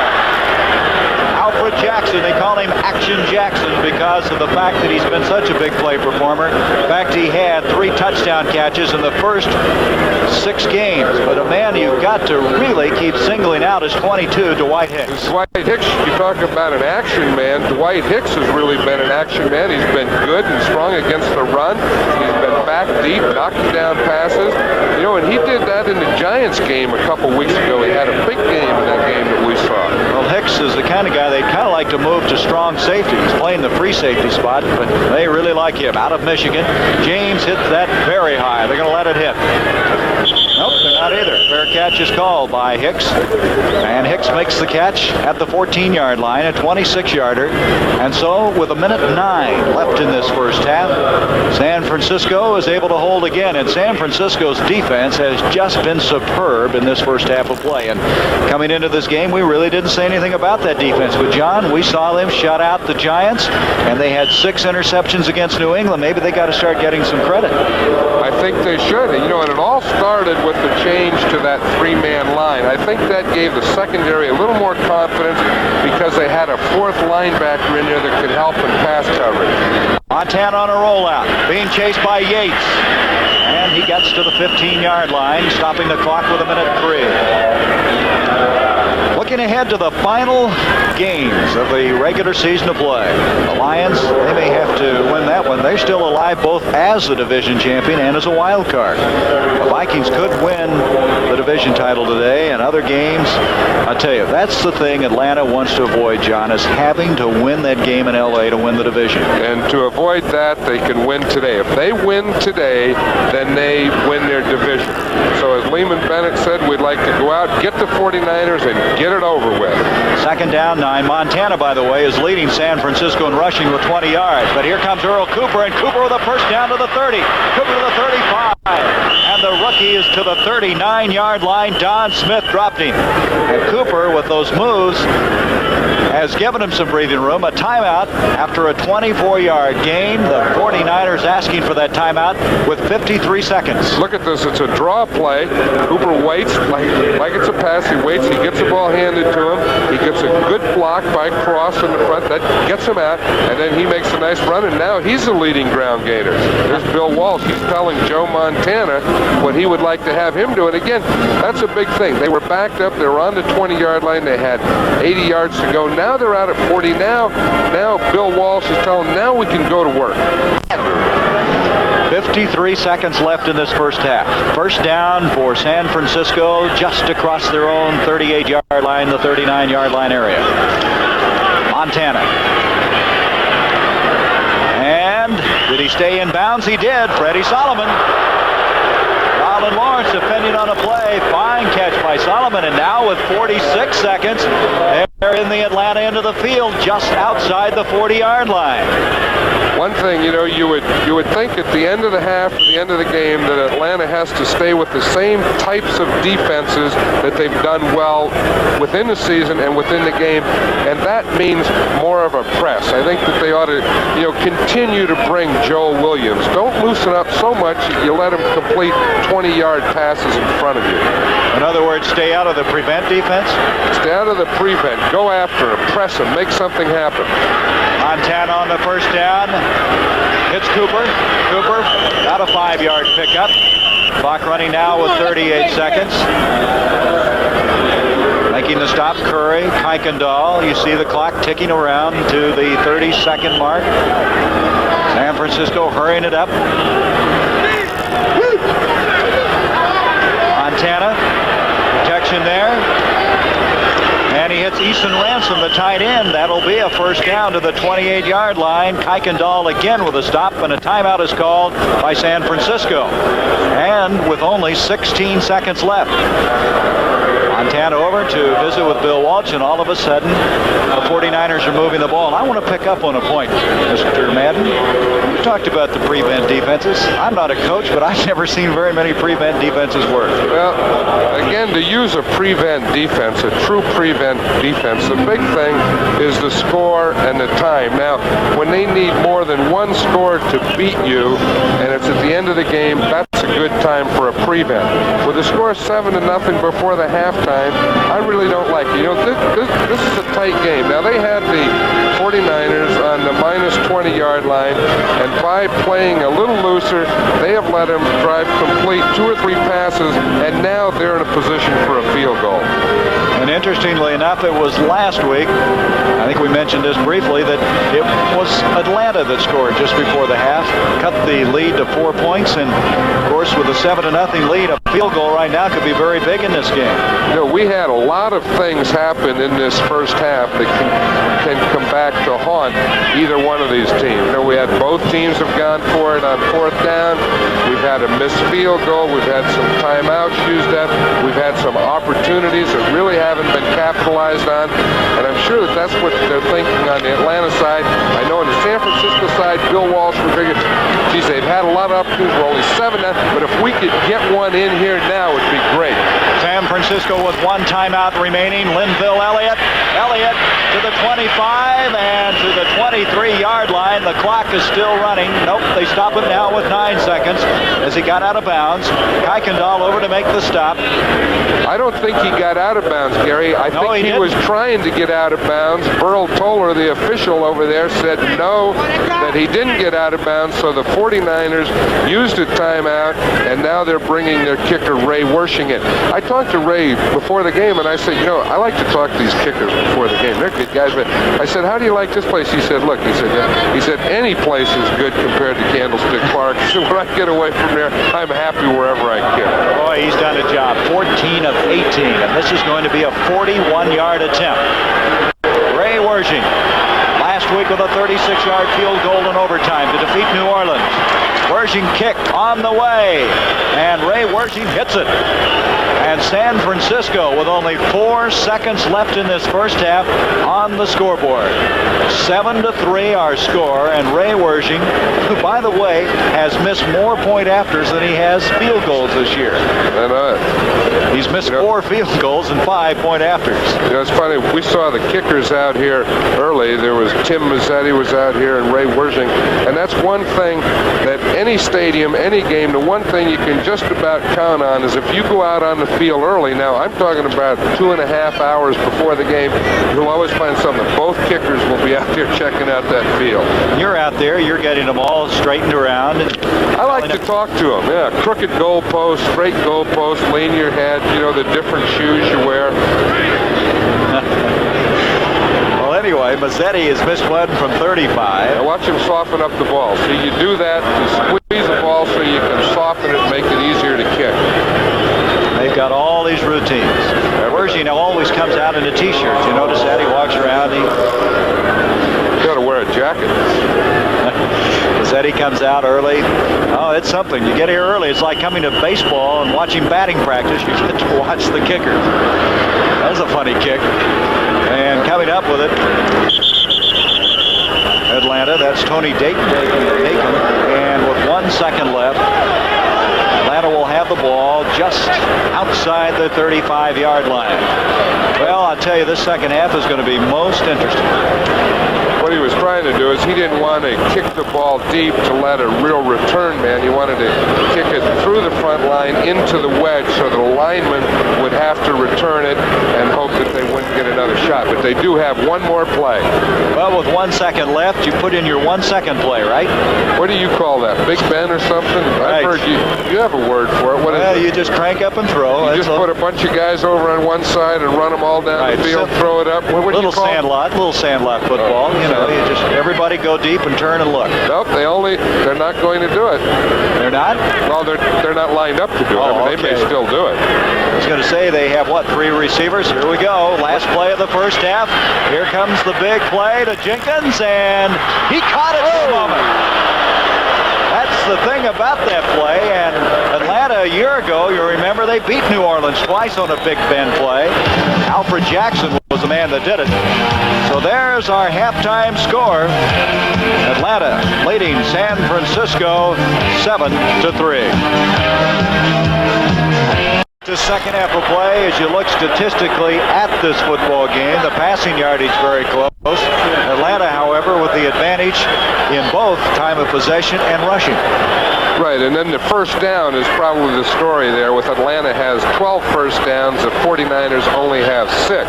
But there's one other interesting statistic, I think, that tells the story of why the score is 7-3 after one half. The fact that the third down efficiency, each team only has 2 of 9. And in this game, both teams have allowed 1 sack. Fumbles, well, neither team have lost any there, but of course, both coming up with 1 interception.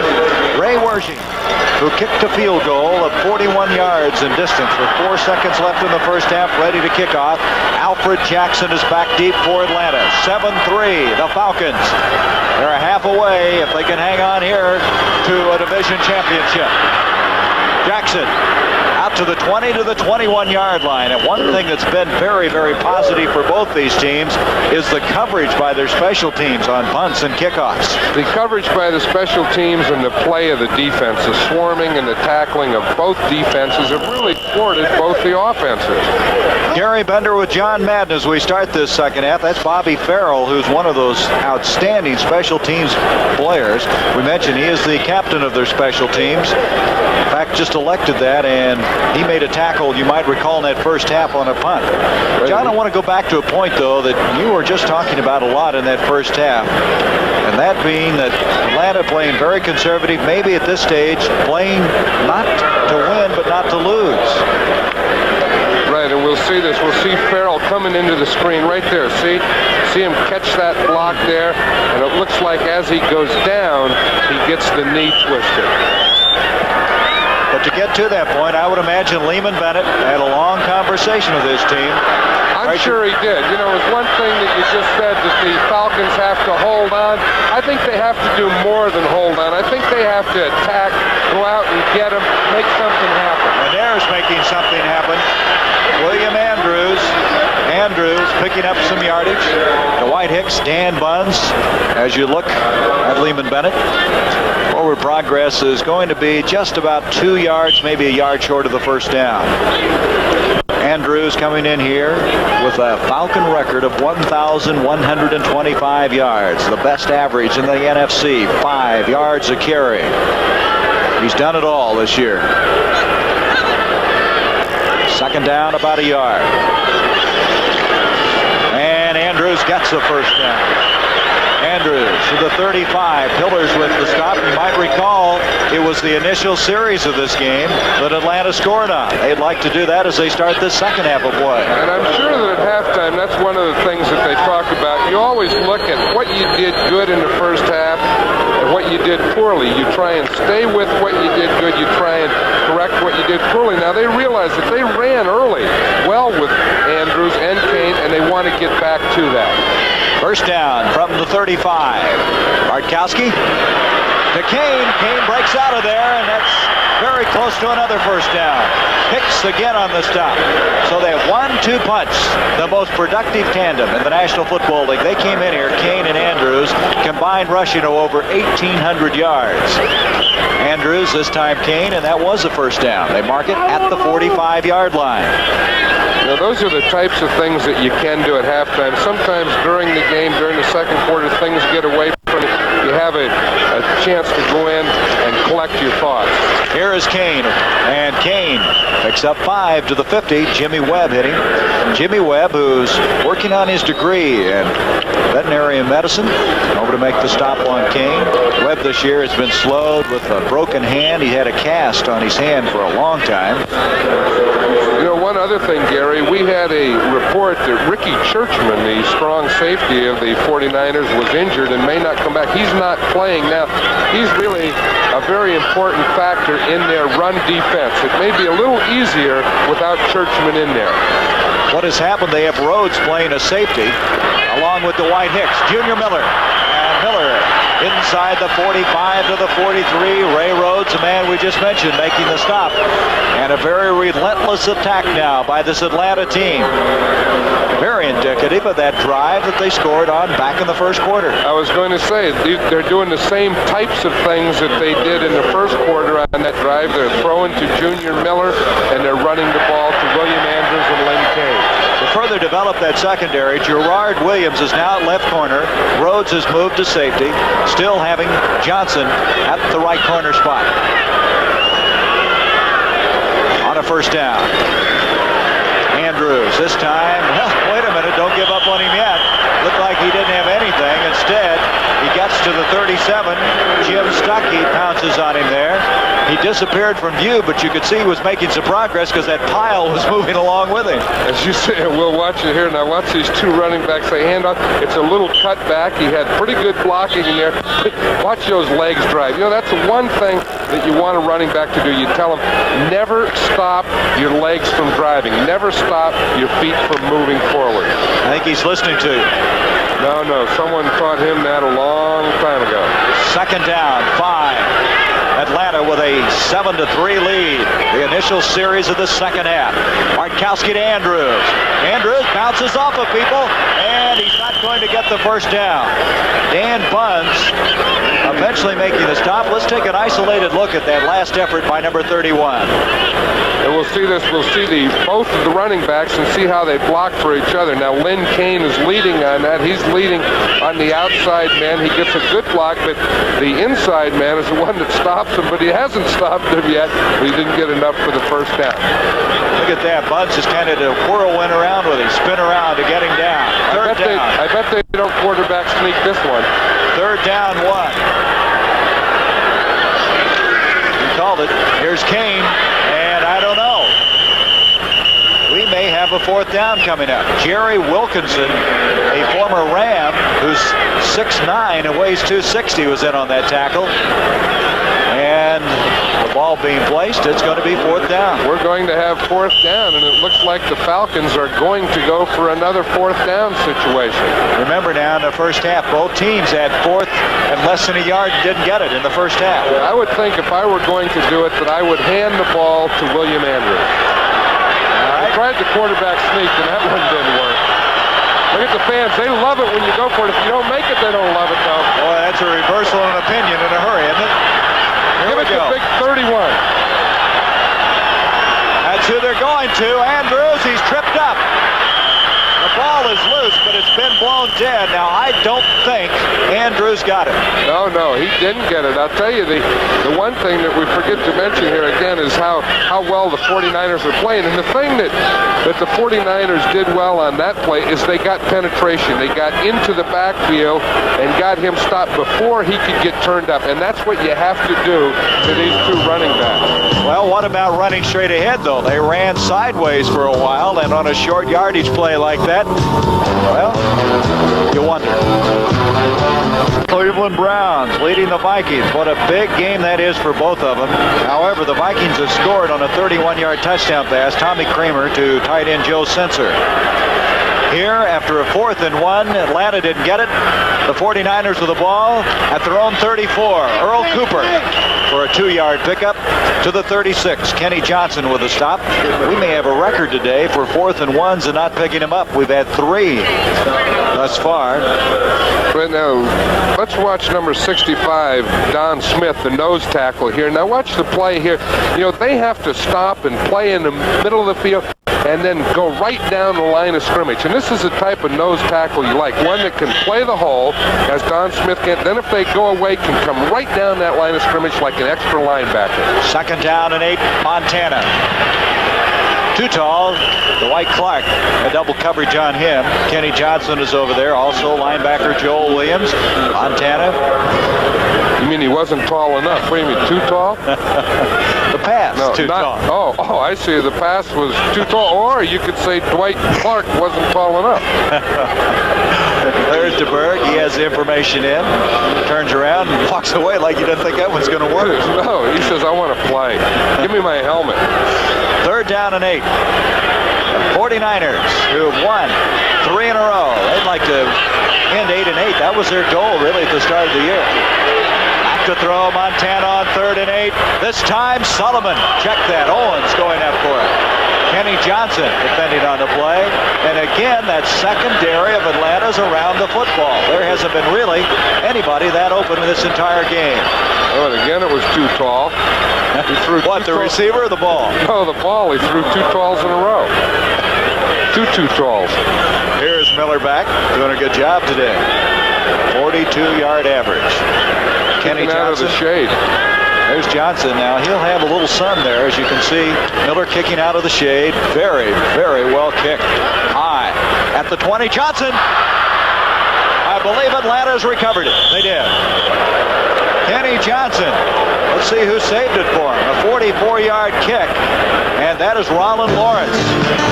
So Lawrence very opportunistic on that play. Saved.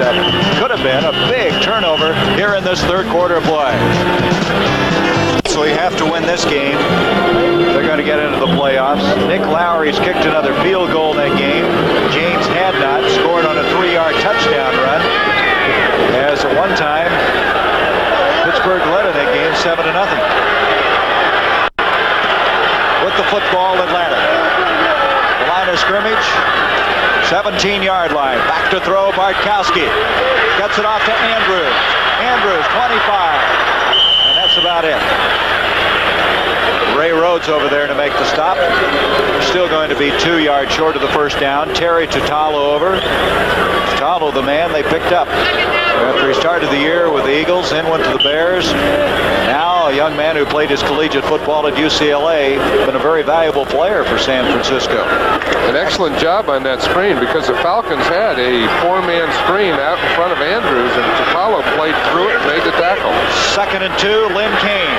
And Kane having to work hard. The thing about San Francisco is that you would figure on those short yardage situations you'd be successful, but they have made Atlanta work for everything they've gotten. They sure have. And again, we talk about the 3-man line, but the thing that affords them is 4 young, quick linebackers who move up and down that line of scrimmage. Coming into this game, San Francisco was 9th in the conference against the rush, allowing over 134 yards a game. Let's see if that measurement is going to be for the first down, and it will be. They started playing this 3-4 in the 9th game. Of course, they still use a lot of the 4-man front, but there's been indication that this defense is not nearly as bad off as everybody was thinking it was going to be. They ran into a couple of buzzsaws there back-to-back in LA and Dallas, kind of regrouped since that time. Right. First down, Bartkowski. Over the middle to Andrews. Andrews to the 39, and that'll be another first down. Again, Tutalo 50, Barnes over on the stop. Atlanta moving the ball again, but they did this the last time, only to fall short on a 4th down. Right, and they're getting it up and down, and we'll see again here. We'll see the protection. He has pretty good protection. He's looking to the outside. He has to come back to Andrews on a check through. That means he checks like he's going to block and then delays and comes through. 6 catches for Andrews in this game for 48 yards. Lynn Kane to the 40. And at the 41-yard line, some yelling and screaming going on around there as they were treating Kane tough on that sideline. That happens every time you make a tackle on the sideline. You always get some abuse. You never did any of that, did you? I never got any abuse. I gave some abuse. It's just frustrations. You really don't mean it. Keena Turner, by the way, good to see him back in there after being shaken up in that first half. He was in on that stop. Second down coming up, 7 yards to go. Bartkowski and the Falcons. What a big day this could be. They want to win this, clinch the division, then go to L.A. next week and get a week off for the playoffs. That one is Jackson. Oh, Wallace Francis. Correction. Wallace Francis to the 25-yard line. Beautifully thrown football by Bartkowski. Right, that was. It was a double zone. The corner was up on Francis, bumping the safety. Rhodes didn't get over to that side. Bartkowski hit him right between the two defenders. You see the stun in there? They do a good job of picking up the stun. See now in this, there's a short man there and a deep man that'll come into the picture right here, and he threw it right between the two. That's what the Falcons have to do. They have to get the ball to their outside receivers. Wallace Francis out projected. 33-yard pass completion. Lynn Kane, and Kane to the 20 to the 18-yard line. Boy, that last play by Bartkowski showing the strength of his arm. Turner and Buns on the stop for Lynn Kane to the 18-yard line, where he'll be a couple yards short of the first down. I think that's the thing that they needed, Gary, because they have been running the ball with Kane and Andrews. They have thrown the ball to Junior Miller. The only part of their offensive arsenal that they really hadn't exploited today were the 2 wide receivers, and they look like they're starting that now. Kane, who has 2 100-yard days this year, having a good afternoon. This is Andrews. Andrews to the 10. That'll be a first down. Ray Rhodes made the stop. And the people here in the Peach State of Georgia are starting to get very excited. There's some good blocking on this play. I think we have to mention Mike Ken, the left tackle. Dave Scott, the left guard, does a nice job. Jeff Van Note, the center, gets good movement in there to let William Andrews get up into the line. So they have a first down. They can pick up a first and goal at about the half-yard line. Francis in motion. Bartkowski, the double fake. Junior Miller trying to take it in. He's in for the touchdown.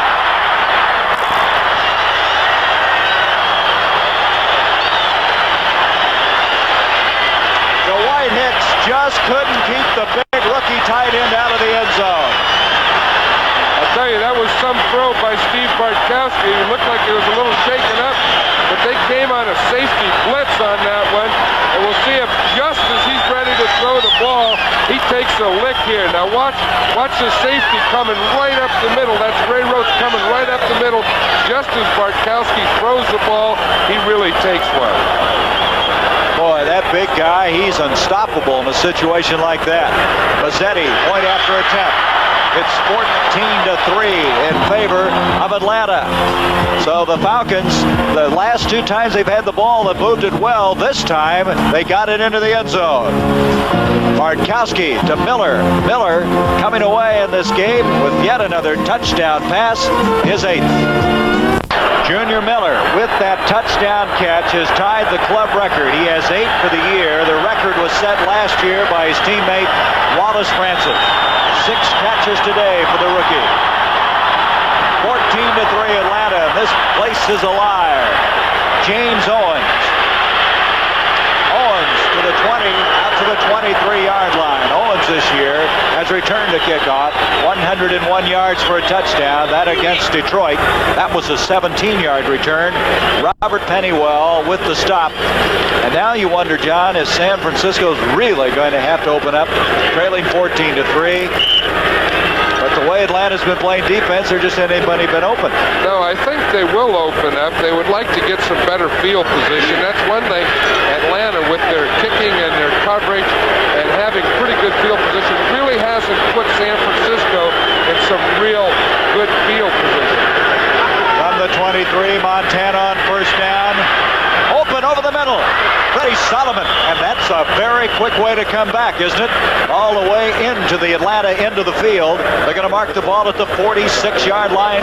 Rollin Lawrence with the tackle. Freddie Solomon is the one game breaker that the 49ers have, and that's the one player that the Falcons were worried about. He just comes right on a post pattern, and that's a seam type thing. It's a zone defense, and he ran in the seam between the corner and the safety. 31-yard completion to this man who played his collegiate football at Tampa. He's a quarterback. And a very fine one. Excellent running quarterback. Montana on first down again. He's going to take off. And he goes down in the fetal position at the 40. Picking up 6 yards on the play. Again, the protection was pretty good, but again, Atlanta wasn't letting anybody get open in that secondary. No, they weren't, because the 49ers were trying to go deep. They had 3 receivers deep. There was nothing open. The only thing that Montana could do was run the ball. He waited as long as he could, we see here, and then he had to take it himself. DeBerg with the play information. It's anybody's guess what that means. What would you guess? They're going to try a triple reverse, I think. No, it's a pass. Second down, 4 from the 40. There's a delay to Don Woods. He's off and running, and that cost him up to the 20. Woods to the 17-yard line. They got to call that play more often. Tom Pridemore made the tackle, and that really surprised Atlanta. 23-yard pickup on the play. That's not a bad one. It is, they pass so much that their running really has to be off of this time. They caught Atlanta in a safety blitz. They had Bob Glazebrook, the strong safety, was up in the line of scrimmage. He came, so when Woods got through, then he was past 8 of them, and they only had 3 defenders left. So all of a sudden, San Francisco looking impressive, trailing 14-3. First down at the 18-yard line. Montana in the corner. Pridemore, also Curry, Williams over there. The intended receiver was Clark, but he really wasn't all that close to the football. I don't know if the intended receiver wasn't the back, Glenville Elliott. He had 2 players in his, he's trying to throw it to Elliott right there. He just throws it a little behind him. He had him for a second, but that was good coverage. A lot of red shirts around him. There's what you were talking about earlier, John. 15 interceptions. 7 of those by Richardson. Now that's when coaches talk about contribution. That's a contribution. Second down 10 from the 18. Hits Woods. And Woods is hit immediately. Plays for Kuykendall is one of those players they just say has tremendous ability to be taught something and never forget it. He's been playing, as you well know, with a shoulder difficulty. He looks like he's a little pain right now. Look at those shoulder pads. They look like they're built up. But you know what his nickname is? Captain Crazy. I love that. They're all a little that way anyway. Really, you have to be a linebacker. They all have a little different look in their eye. He is. And you looked for that, didn't you, all the time? I love it. Captain Crazy should be a linebacker. Number 54. Great number. Great number. All right. 3rd and 10. Quarterback draw, Montana. And he is going to get to the 12-yard line area where it'll bring up a 4th down. So that's what Montana gives this team, is the ability to run, and that time trying to cross them up the middle. No field goal attempt coming up, evidently. 4th down. I don't know. 3rd and 10 is a long way to have a quarterback have to run on a draw play, especially against this swarming defense of the Falcons. See, they don't change. They use the 3 linemen, 4 linebackers in all situations. Well, they're not going to go for the field goal, obviously. 4th down. Fans are all standing up. 4th down and 4. Woods, he can throw. He's 1 for 2 in that department. Still looking, and he never did. He never did get rid of the football. Al Richardson, the man we spoke of earlier, stayed with him, and Don Woods, who has thrown 2 passes previous to that, completing 1, just couldn't find anybody open to throw to. There was no one down there. It's tough to throw a pass when there's not a receiver out there. last play on a 4th and 4, Don Woods. Now look, now he's coming here. He's ready to throw. There's no receiver down there. He waits and he waits. Finally, Easton Ransom gets off the line and gets downfield, but it's too late. By that time, Don Woods was out of bounds. Falcon fever. Last week, remember, what did Philadelphia do? Louis Giamona threw a touchdown pass against Atlanta. I'm sure San Francisco filed that away. Lynn Kane. And Kane back to about the line of scrimmage, and that's all. That was a great conversation you had with Jerry Glanville, the defensive coach for Atlanta. What did he call Giamona? He called him Giamini. He said, I told the guys every time Giamini comes in there to play pass, Giamini doesn't run, Giamini throws the ball.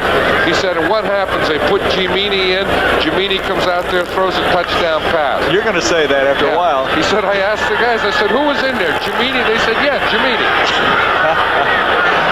No gain on that last play. 2nd and 10. 14-3 Atlanta. Bartkowski. Beautiful catch. Wallace Francis. He's gone. Wallace Francis. And the place is in bedlam here. He had Johnson and Rhodes along with him. 81 yards. And Francis, who's been the guy who said they're going to the Super Bowl way back at the start of the year, made a catch that takes him a step closer. Look at these fans. Boy, are they happy. They're number one. Watch his throw. Bartkowski really heaved this one out there. He not only had good coverage, he had double coverage. He split the double coverage. You talk about concentration. Wallace Francis is a real threat. And this guy didn't even play for 4 years. He couldn't find a starting job in 2 years in Buffalo, 2 years here with Atlanta until Lehman Bennett came in, and boy, he's a starter now. And they're happy on the sideline. He's saying it's about time. Mazzetti, the point after. Francis now in this game, look at Bartkowski, has 3 catches for 136 yards and a touchdown. And the guy known as Peachtree Bart, along with his teammate Francis, have exploded. Bartkowski with 2 touchdown tosses, 245 yards. He's 6 for 6 in this half. And we're going to take a look after a while, after this kickoff, at that 81-yard strike to Wallace Francis. Look at Tim Mazzetti there as we see him. He has 1 white shoe and 1 black shoe. You know why? Why? The white shoes is plant foot, the black shoes are what he kicks with. He kicked this one relatively short. Owens at the 20. And Owens will bring it out to the 27. Let's go back now on that electrifying 81-yard strike. We have to see this one again. There was a blitz coming from the outside. Good pass protection. Allowed Bartkowski to step up. But watch this throw. Runs right between 2 defenders. Looks the ball over his shoulder. And then it's history. It's exactly what it is. It may be the division title right there. Boy, there's that little step he did last week when he caught that pass against Philadelphia. He's got that down to an art form. That's a nice little move. Look at the stats. He came in here averaging 14 yards a catch. I think he stepped that average up a little bit. Now a little end around reverse to Solomon. Solomon's throwing, incomplete to Ransom. San Francisco now reaching into their grab bag of tricks. They had everything on that play. A reverse, a run, the pass, but nothing is able to be completed. It brings up 2nd and 10. Well, that was one trick that we saw them work on yesterday in practice, is that reverse pass. Freddie Solomon, of course, he was a quarterback in college, but he was a passing quarterback also. He was a good passer. There was 1 year with the 49ers where he started and played quarterback in a game. 2nd down, 10. Here comes Williams. Joel Williams. That's the man we've talked about who has 15 sacks. He came roaring through, and they're going to rule an incomplete pass. He just got rid of that in time. Look at Williams. Is he something? I'll tell you, he really has the technique of this down, but the thing is here, he doesn't get blocked, so it's pretty easy, and he just comes storming from that side. You know, the thing that's tough about Williams is he has great speed. He's 6 foot, 215. Richardson, 6'2", 206. Now, by a lot of NFL standards, they're too small. But as you said earlier, John, that's a changing thing, a coming thing in the National Football League. Right, and they're big enough to turn this Falcon team around. 3rd down. down and 10. Gets it off. Linville Elliott. And Elliott will be short of the first down. Don Smith reacting from the nose tackle spot, and Joe Montana leaves, and boy, he's got a tough situation now because with it blitzing, the ability to chase the quarterback, down 21-3, that's a terrible situation for a quarterback to be in.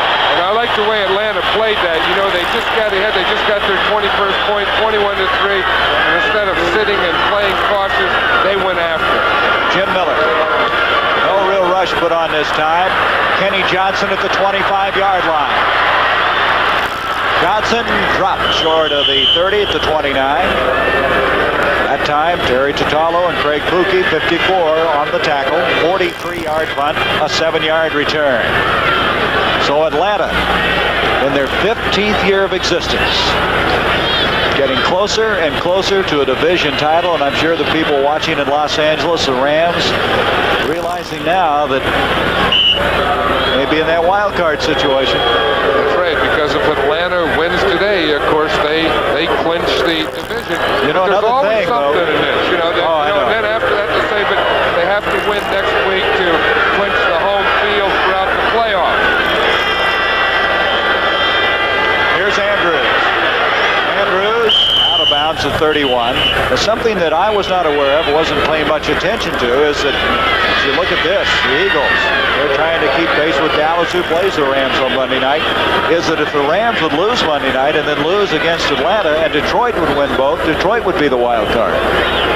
That's the thing about this system. You know, as we said before today's games, there were 14 teams that could possibly be in the playoffs. Look at these scores. Those Chiefs have done something the last few weeks. Haven't they? Kenny at quarterback. Played well last week. Second down and 8. Blitz by the linebacker. Andrews, 35 to the 41. First down. Barnes was coming on a blitz, and they picked him up. That's right. They had the blitz, and Andrews went right by him. But did you see Hicks when he hit Andrews? He really took a jolt. And we have come to the end of the third quarter of play with the score, Atlanta 21. San Francisco 3. We now pause for a word from your local station. Bartkowski, well, the happy man. 2 touchdown passes today. He has 28 for the year. And the statistics on this man just improve every week. He was happy with that long one that he threw to Wallace Francis. They love to do that, those bombs. 81 yards. We start the fourth quarter. First down for Atlanta. Andrews behind Big Mike Ken, number 78. Boy, this place is something in it. They haven't had a championship. 2 years ago, they did make it to the playoffs as a wild card team and won here against Philadelphia. Then losing against Dallas, we have illegal procedure against the Falcons. Did you notice that the official's microphone hasn't been working today, has it? We haven't had to listen to him, have we? A couple of times. Formation, less than 7 on the line of scrimmage, declined, second down. That just shows me you never listen to officials. No, because we haven't had many penalties then, because that's Jim Tunney, the referee, who's one of the premier officials in the National Football League. I have a lot of respect for all of them. I have a lot of respect for that man, but I haven't heard him talk much today. And usually, Jim gets a lot of time. Second down. Second down and 8 after that. Junior Miller in motion. Bartkowski off to Andrews, 45, 50, and the Auburn product is all the way to the 42 for a first down, and there are bodies strewn along the field for the last 15 yards. Sure would. That's a screen pass, and again, they had Dave Scott out there in front of. We'll see the whole thing again. They let the receivers go downfield, see, and try and get the secondary deep. Now Andrews fakes. Now see Scott 70 coming out there. Now he'll get out in front. Now he'll make the block right there that springs him. Jeff Van Note is also out there making a block, and then they let the Bronco do the rest of it. I think this guy's going to the Pro Bowl, don't you? I'll tell you, if he doesn't, they ought to check the people that vote on it. 42-yard line. First down for Atlanta. 13 13:52 left in this game. Atlanta looking for a victory number 9 in a row. Their 12th of the year.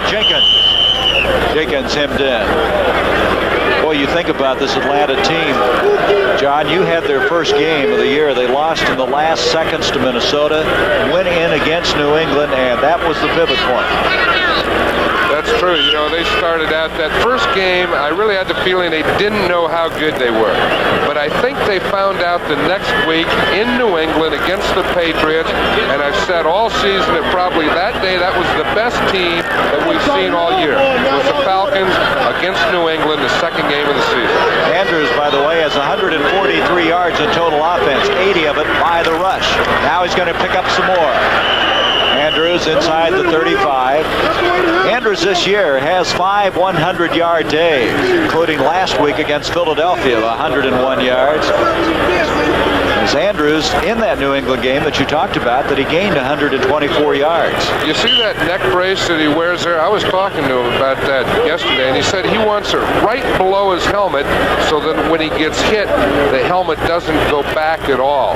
And I told him one day that I thought it looked a little loose, and he said, well, sometimes it gets loose during a game, but he likes to keep it tight as he has it there, right up behind the helmet.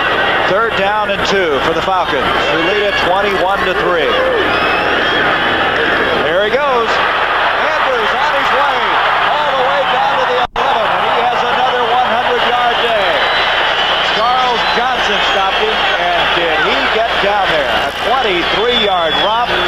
He is putting on a clinic in this football game. We'll see it. It's called a delay, but one thing with William Andrews, he doesn't delay long. Look, he starts, and then he cuts right back against the grain, and that's a runaway Bronco, and he only knows one way to go, and that's straight up the field to the goal line. He has 105 yards, and 6 of those 100-yard days coming this season. Have you ever heard of him at Auburn? Never had. You know, it's amazing. He was drafted on the 3rd round, and Tom Brott said everybody thought he'd been so good they would have taken him earlier. Including him. There's Bartkowski kind of sidearmed that one, intended for Miller. Well, he played behind Joe Cribbs, who, of course, has done so well this year for Buffalo. Same story for Lynn Kane. He played behind Charles White. Kane was one of those fullbacks, never got a chance to run around the end. No, they didn't play behind him. They played in front of those guys. They were the fullback or the blocking back for those 2 tailbacks. Played in the shadow of, anyway. Mayberry is now in there. Now Andrews coming back in. Mayberry will check out. Mayberry's a good football player in his own right, but he's not getting any playing time because of Andrews. 2nd down. Still 10 yards to go. The line of scrimmage, the 12. Bartkowski, you can see he's in control. Little delay to Andrews. This time, Archie Reese was not fooled. And Reese able to drop it. Look at this. Pittsburgh has taken the lead. Rocky Blyer, an 11-yard touchdown run. They are still alive in that playoff picture. 21-16. Atlanta now 11 minutes exactly away from a division title. A 12-3 record. And a 9-game winning streak. I think I mentioned earlier the last time somebody won 9 games in a row was 1976. That was the year the Johns team also won 10 in a row. 3 wide receivers in on a 3rd down 10. What a catch! What a catch by Francis! Wallace Francis has another one. He's looking around to see where he landed. He wanted to make sure that was a touchdown, but they had the 3 wide receivers. He was from the slot side, and he ran a corner on that play. And, you know, that's what they didn't do in the first half. They got down there, and they didn't throw the ball into the end zone. Now watch it. 3 wide receivers. We'll see Andrews back here. There's a stunt. A good job of pass protection. Francis is the inside guy going to the corner. It was a beautiful catch. He had to get up and get that one, didn't he? Well, Wallace Francis is really on today. 2 touchdown catches, 7 for the year. It's now 28-3 in a game that at halftime was 7-3 in favor of Atlanta has now erupted in favor of Atlanta. 70-yard drive and 10 plays. CBS. Well, the fans here are becoming very festive. The Falcons with a 28-3 lead. Mazzetti gets another one into the end zone. That's twice he's really kicked them. Owens won't bring it out. Right now, everything Atlanta's doing is being cheered by these fans. The sellout crowd here today. I believe in Steve. I think today further substantiates that. Boy, you think about it, a couple of years ago, Bartkowski playing here in a preseason game against Philadelphia was booed, went to the locker room, was in tears, and what a reversal in his life, both personally as well as on the football field. Right, and of course that offensive line has done an outstanding job all year. From the 20, San Francisco with 10:27 left in the game. Joe Montana. And at the 49-yard line, Pridemore and Johnson over there. It was actually Johnson went over the back. The intended receiver Owens, and Montana getting up and walking back. He's got to be a tired young man. He's had to work. Look at this. The Saints may finally do it in the 15th week of the season. Boy, in that game, Tony Galbraith has just scored from 1 yard out. Although last week they were ahead by 28 and got beat by this 49er team. 35-7 they led the 49ers at half. Last week, San Francisco with their greatest come-from-behind victory ever. Bill Walsh said you couldn't believe it. Standing there on the sideline, he said it just started, the momentum started picking up, and picking up, and picking up, and said he couldn't believe it. 2nd and 10. Montana fumbles the ball. It's loose in the end zone. Coming up with is Richardson for the touchdown. Al Richardson. As we said, in 7 straight games, he's had at least 1 turnover, and he just came up with another one. I'll tell you, and that just shows that he's the type of a player that's always around the ball. If it's not an interception, it's a fumble recovery, and we see it here again. It's a touchdown. You know, he just makes things happen. As his whole team does, they get a push here. Look at Richardson. He's coming from the outside. Montana steps up. The ball comes out. Look at that little move that he made to stop and go back to get the ball. It was Don Smith. That's right. Don Smith hit Montana and stripped the ball. You can add that in the last 8 games now after that last touchdown. Mazzetti is getting a lot of work in the point after department, makes it 35-3. And this Atlanta team, who came in here with all kinds of hopes of winning the division title, are really doing it in a very impressive fashion. On CBS, we're going to have an NFL Today special edition. We'll have the Bears against the Tampa Bay Buccaneers in Tampa Stadium. John and I will be down there for that. We'll also have a great afternoon with skating at its best, world competition, figure skating, barrel jumping. Special edition of the NFL Today as we go into the last week of the regular season of play. Here's Mazzetti, an absolute repeat of the kickoff just a while ago. He's getting stronger and stronger. I guess that stomach muscle's better, isn't it? Well, when things start going for you, and right now everything is going Atlanta's way, and they're starting to jump in the streets of Atlanta now. And these fans here, well, I guess there's never been a finer moment in Atlanta football history. Well, you know, they've been in the playoffs, but of course they've never won the division. And we see the linemen, R.C. Thielman there, they're talking it over now and say, boy, we did good today. Hey, you know, Andrews is getting them a gift, isn't he? He sure is. He's buying them all briefcases, whole offensive line. Montana off to Dwight Clark. 7-yard pickup to the 27. In fact, he was telling us he got him out in California, some briefcases for all the players, and the way Andrews is playing, they ought to get him something too. Well, you know, they said that he really doesn't have to get anything for them as we look at him here relaxing now, and it's a well-deserved relax, but he's saying that he adds so much to him. He said that they know that all they have to do is block a little, and he's going to get through the hole. He said that's all they need. On a 2nd and 3, San Francisco trying to run for that first down, and there just isn't anything up there. Wilson Famuina getting up. Famuina has been slowed this year with a hairline fracture of his ankle. Also getting up slowly, Edgar Field, 77. You know, you bring up the names of Famuina and Edgar Fields and so on. One thing about this team is we look at the Browns 23 over the Vikings. The Vikings need one. But anyway, the thing about Atlanta is as we get closer to the playoffs, they're getting stronger. They're starting to get players back, and they haven't lost any. That's been said of Dallas. The way Dallas is playing. It's interesting how they've done that many times. Now here's a first down run.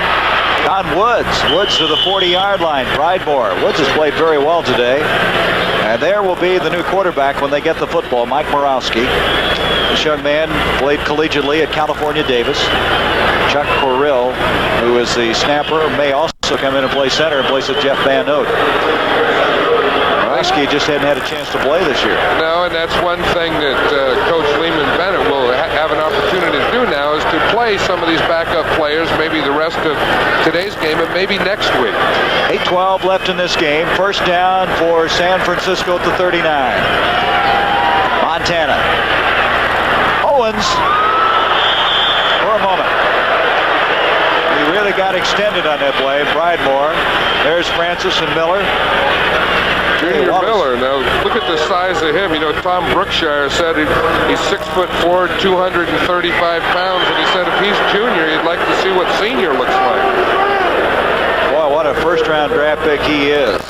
Tim Mitchell, the tight end, finally just couldn't play any longer. They had very fine tight end play. Miller's come along and has really done the job.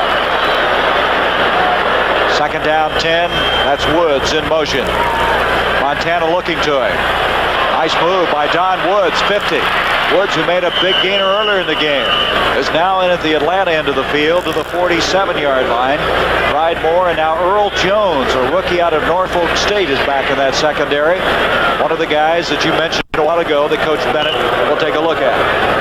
He was a third-round draft pick this year. You know, Coach Bennett is starting to do that now. He's taking Bob Glazebrook out. I think Buddy Curry is coming out now. We see Robert Pennywell is in there. I think he's starting now to give some players some experience that he may need in the playoffs.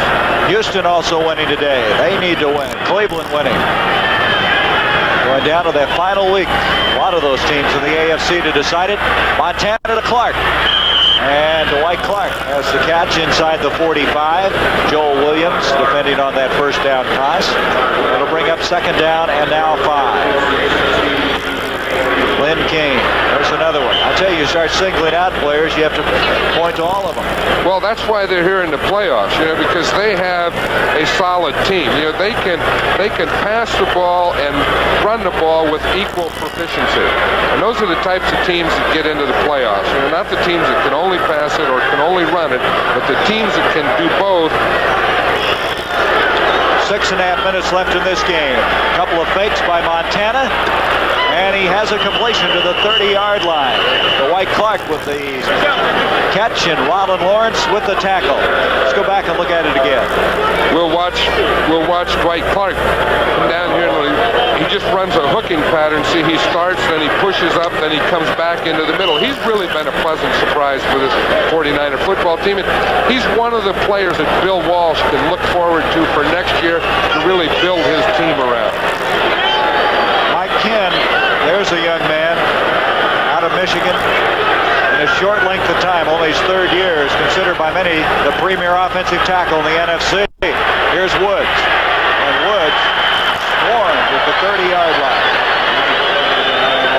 Edgar Fields over there. Montana is now 19 of 30 for 155 yards. And there's Warren Bryant, the other tackle, the bookends, as Lehman Bennett calls them. Those are the guys that are going to get the briefcases, but I'm sure that they're a lot more interested in other things, such as the playoffs and the championship and what lies ahead. Dave Scott there, Philman also there. Boy, it's a young offensive line, too. Bryant in his 4th year, Tillman in his 4th year, Scott in his 5th, and Ken in his 3rd. Van Noten's the veteran, the graybeard, his 12th year. Well, we watched film of him, and Van Noten is playing very well. He sure has, and he probably appreciates this and what's happening to the Falcons this year more than anyone. Second down, 10. Clark can't hang on. That'll stop the clock with 4:59 left in the game. And there's a guy in his 6th year. Bartkowski. Used to be, John, they used to say that it takes 5 years to mature in the National Football League as a quarterback. Now, that would prove true with this guy. It does, especially if you don't have a real good team. And I think the thing that helped him are those 2 running backs behind him and that offensive line in front of him. But, you know, last week he did something. There was a penalty, and he had 21 yards to go, and he threw a 22-yard pass for a first down. And I said, now there's a mature Steve Bartkowski. Well, San Francisco's asked the timeout. Lehman Bennett must be breathing a sigh of relief, as we're going to have 4:59 left to be played. Rams, that game, well, may not mean as much now, especially for Atlanta, but look at the Eagles and Cowboys. Oh, that'll mean something. That's next Sunday, and then, of course, next Saturday, we'll be down in Tampa. We'll be the only announcers that day. Back to throw, Montana on 3rd and 10, incomplete. Clark, who's been a very busy guy, coming over the middle, taking a pounding. That'll bring up 4th down. Let's take an isolated look at this young man from Clemson in his 2nd year, a 10th-round draft pick. This is one thing about Dwight Clark. You know, he knows when you come in with a 3-man line team, that means that there's 4 linebackers in the middle. You know, and he'll do that. He'll get open in there. He didn't catch that one, but that's a lot of traffic when you work in that area.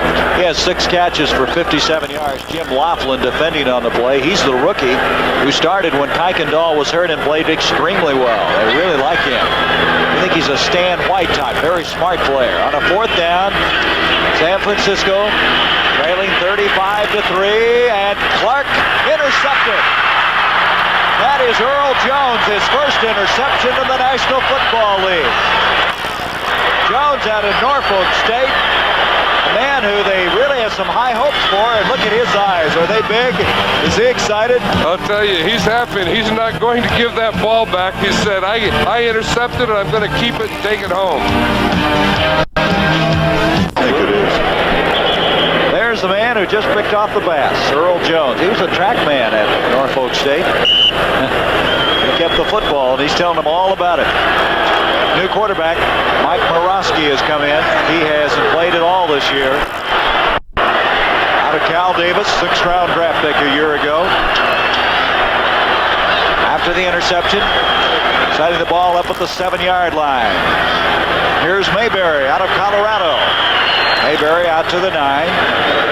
Mayberry is the guy who they drafted in the 3rd round a year ago, which, interestingly enough, the same round as Andrews.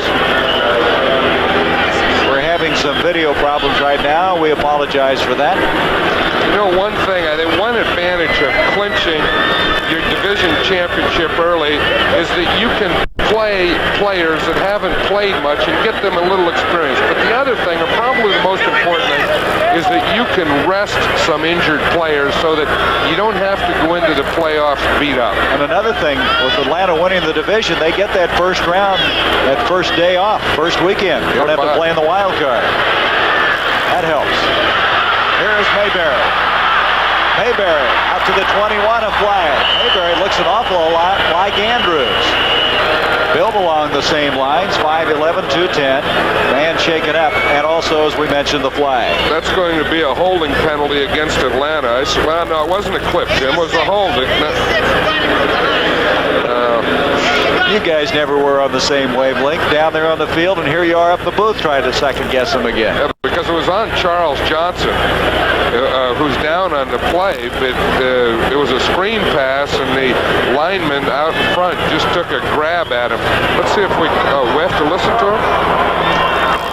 Personal foul, flipping, offense number 86. Half the distance, still 2nd down. Oh, they got the wrong one. Did they? Yeah, there was another one out here on this side. Oh, there's the one they gave the discredit to. Mike Smith, rookie from Grambling. He was cut and then re-signed after the Supernat. Reggie Smith was injured.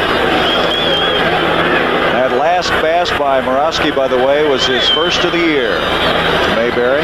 And the New Orleans Saints, Gary, have just won their first game.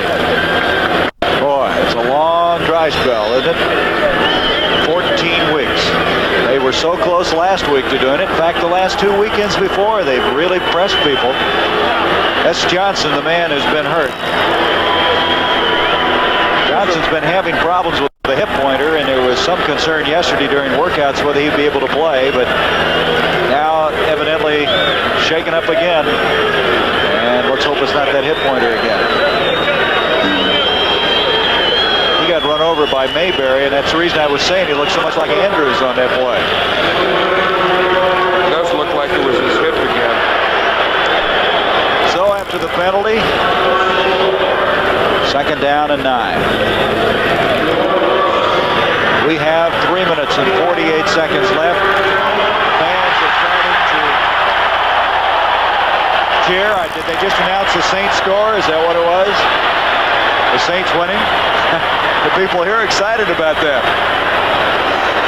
Yes, well, you know, these two teams have really, they're in the same division, but they've been fighting against those Los Angeles Rams for years, trying to get one of them in the playoffs. One of them as a division champion. Atlanta is this year, and they're probably happy to see the Saints win again. Rams going to have that long string broken. They were going for their 8th straight division title. This is Anthony Anderson, 33. He loses yardage back to the 5-yard line. Well, John, it's really going to be something, the playoffs. What we have thus far in the AFC, or should say the NFC, as you look at Captain Crazy. You like that name? Well, you kind of got me thinking about it a little bit. Look at the glint. You see that, his eyes? You see he has a little look? That's not normal. I mean, you have to have that when you get out in the field and you play linebacker and you have a name like Kuykendall and your nickname Captain Crazy. You have to have a little glint in your eye. It's a little different. We have another final. Pittsburgh defeated Kansas City 21-16. Are you all right? I like linebackers. I like linemen. I like guys number 54. Good name. 3rd down. Murawski, and nice play. Catch made by Jackson. Alfred Jackson, and that will get him out of that situation. A first down to the 21, and Alfred Jackson has caught 21 passes this year. 6 of them have gone for touchdowns. That's an 18-yard completion. And that makes Mike Murawski feel pretty good because that was really his first real completion. He threw a couple of screens, but that one is a pass out of the end zone, up the field, a real professional football pass. And we approach the 2-minute warning. Well, that's something, stand back there in the end zone, not having that much experience. What confidence that will give him. When you're ahead 35-3, that gives you a little confidence, too. Might be a factor. Here's Mayberry.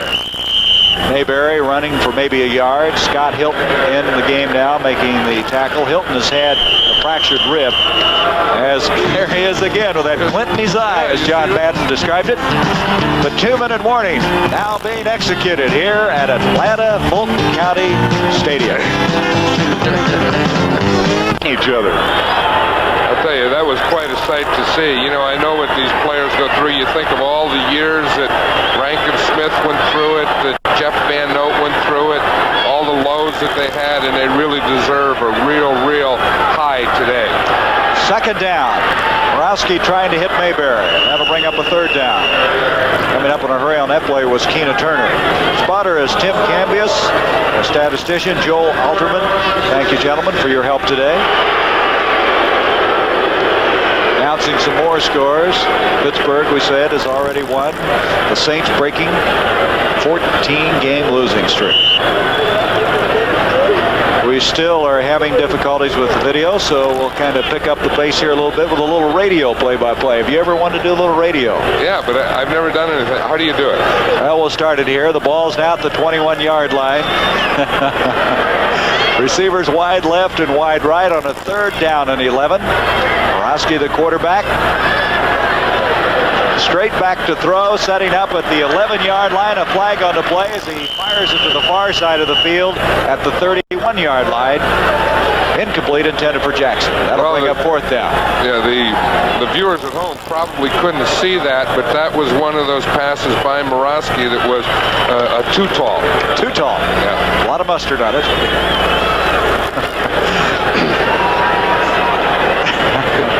Well, anyway, we now have 1:51 left in this game. Oh, wait a minute, we have a penalty too. Encroachment defense. Still third down. So it's third down after the 5-yard encroachment. Jim Tunney, whose voice you just heard on our now radio description here from the stadium in Atlanta.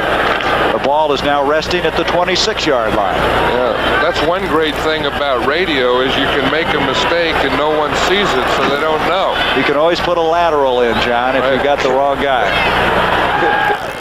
Third down. Handoff up the middle to Mayberry, and Mayberry runs into a lot of difficulty, picks up maybe a yard at the most, and that will bring up another fourth down as Scott Hilton in on the stop. And the 49ers take a timeout. Why are they taking a timeout?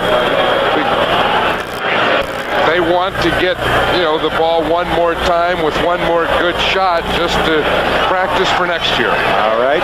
John James will kick from the 10-yard line. We will be keeping you posted on the other activity as John James on this fourth down with 1:44 left. A lot of excitement here, a lot of distractions going on right now in the stadium.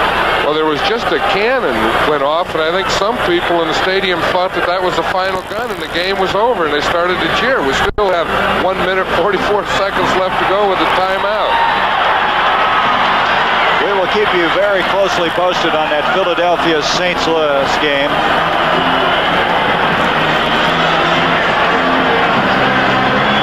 These fans are something. They're dancing in the aisles. There's people out in the field leading cheers. There was a guy in the dugout that was dancing and leading cheers. And I'll tell you, they're all in red. This is exciting.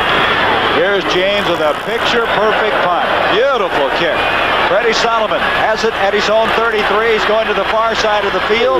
Oh, is he hit at the 33-yard line. Really belted that time. Coming up with a tackle was Robert Pennywell, the fifth-year man from Grambling. A 41-yard kick. It looked like Solomon had a picket line forming on the far side of the field, but Pennywell had something to do with that. And at the 33-yard line is where San Francisco now has it for the last time. 1:31 left in this game. They trail 35-3. Atlanta clinching the NFC Western Division title here this afternoon. Again, we apologize for the video difficulty. Joe Montana throwing to the far side of the field to Dwight Clark, and Clark advances the ball out to the 39-yard line, where it's going to bring up second down and 4. A pickup of 6 on the play. Dakin and Pennywell combine on the stop. And San Francisco without a huddle now, ready to go at their own 39.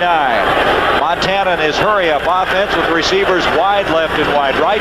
Back to throw, Montana again. This time he hits Linville Elliott. He's across the 50 to the 45 of Atlanta, and that will be another first down for San Francisco. And San Francisco now is asking for a timeout. They will stop the clock with 55 seconds left in this football game. And the crowd starting now to cheer again as they wait the final 55 seconds of the game. Okay, John, we're now, because of the video difficulty, going to switch to the Philadelphia game against the St. Louis Cardinals. The Bears, 14-7 in the third.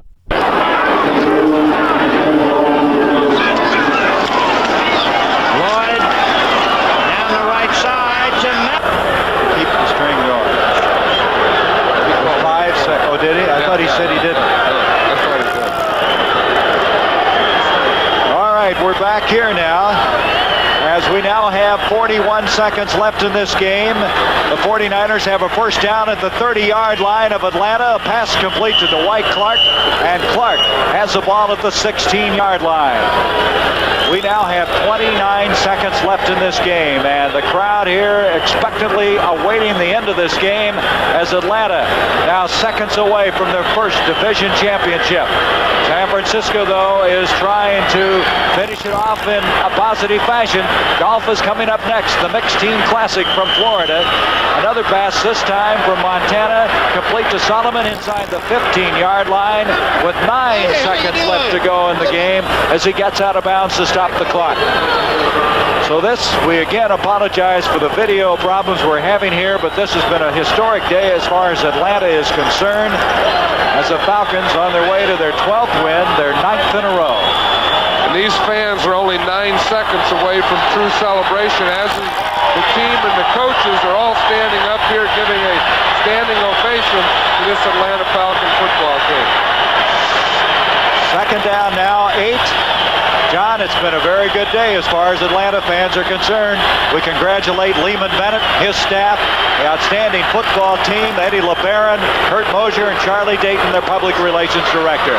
1 second left as a touchdown pass now by San Francisco.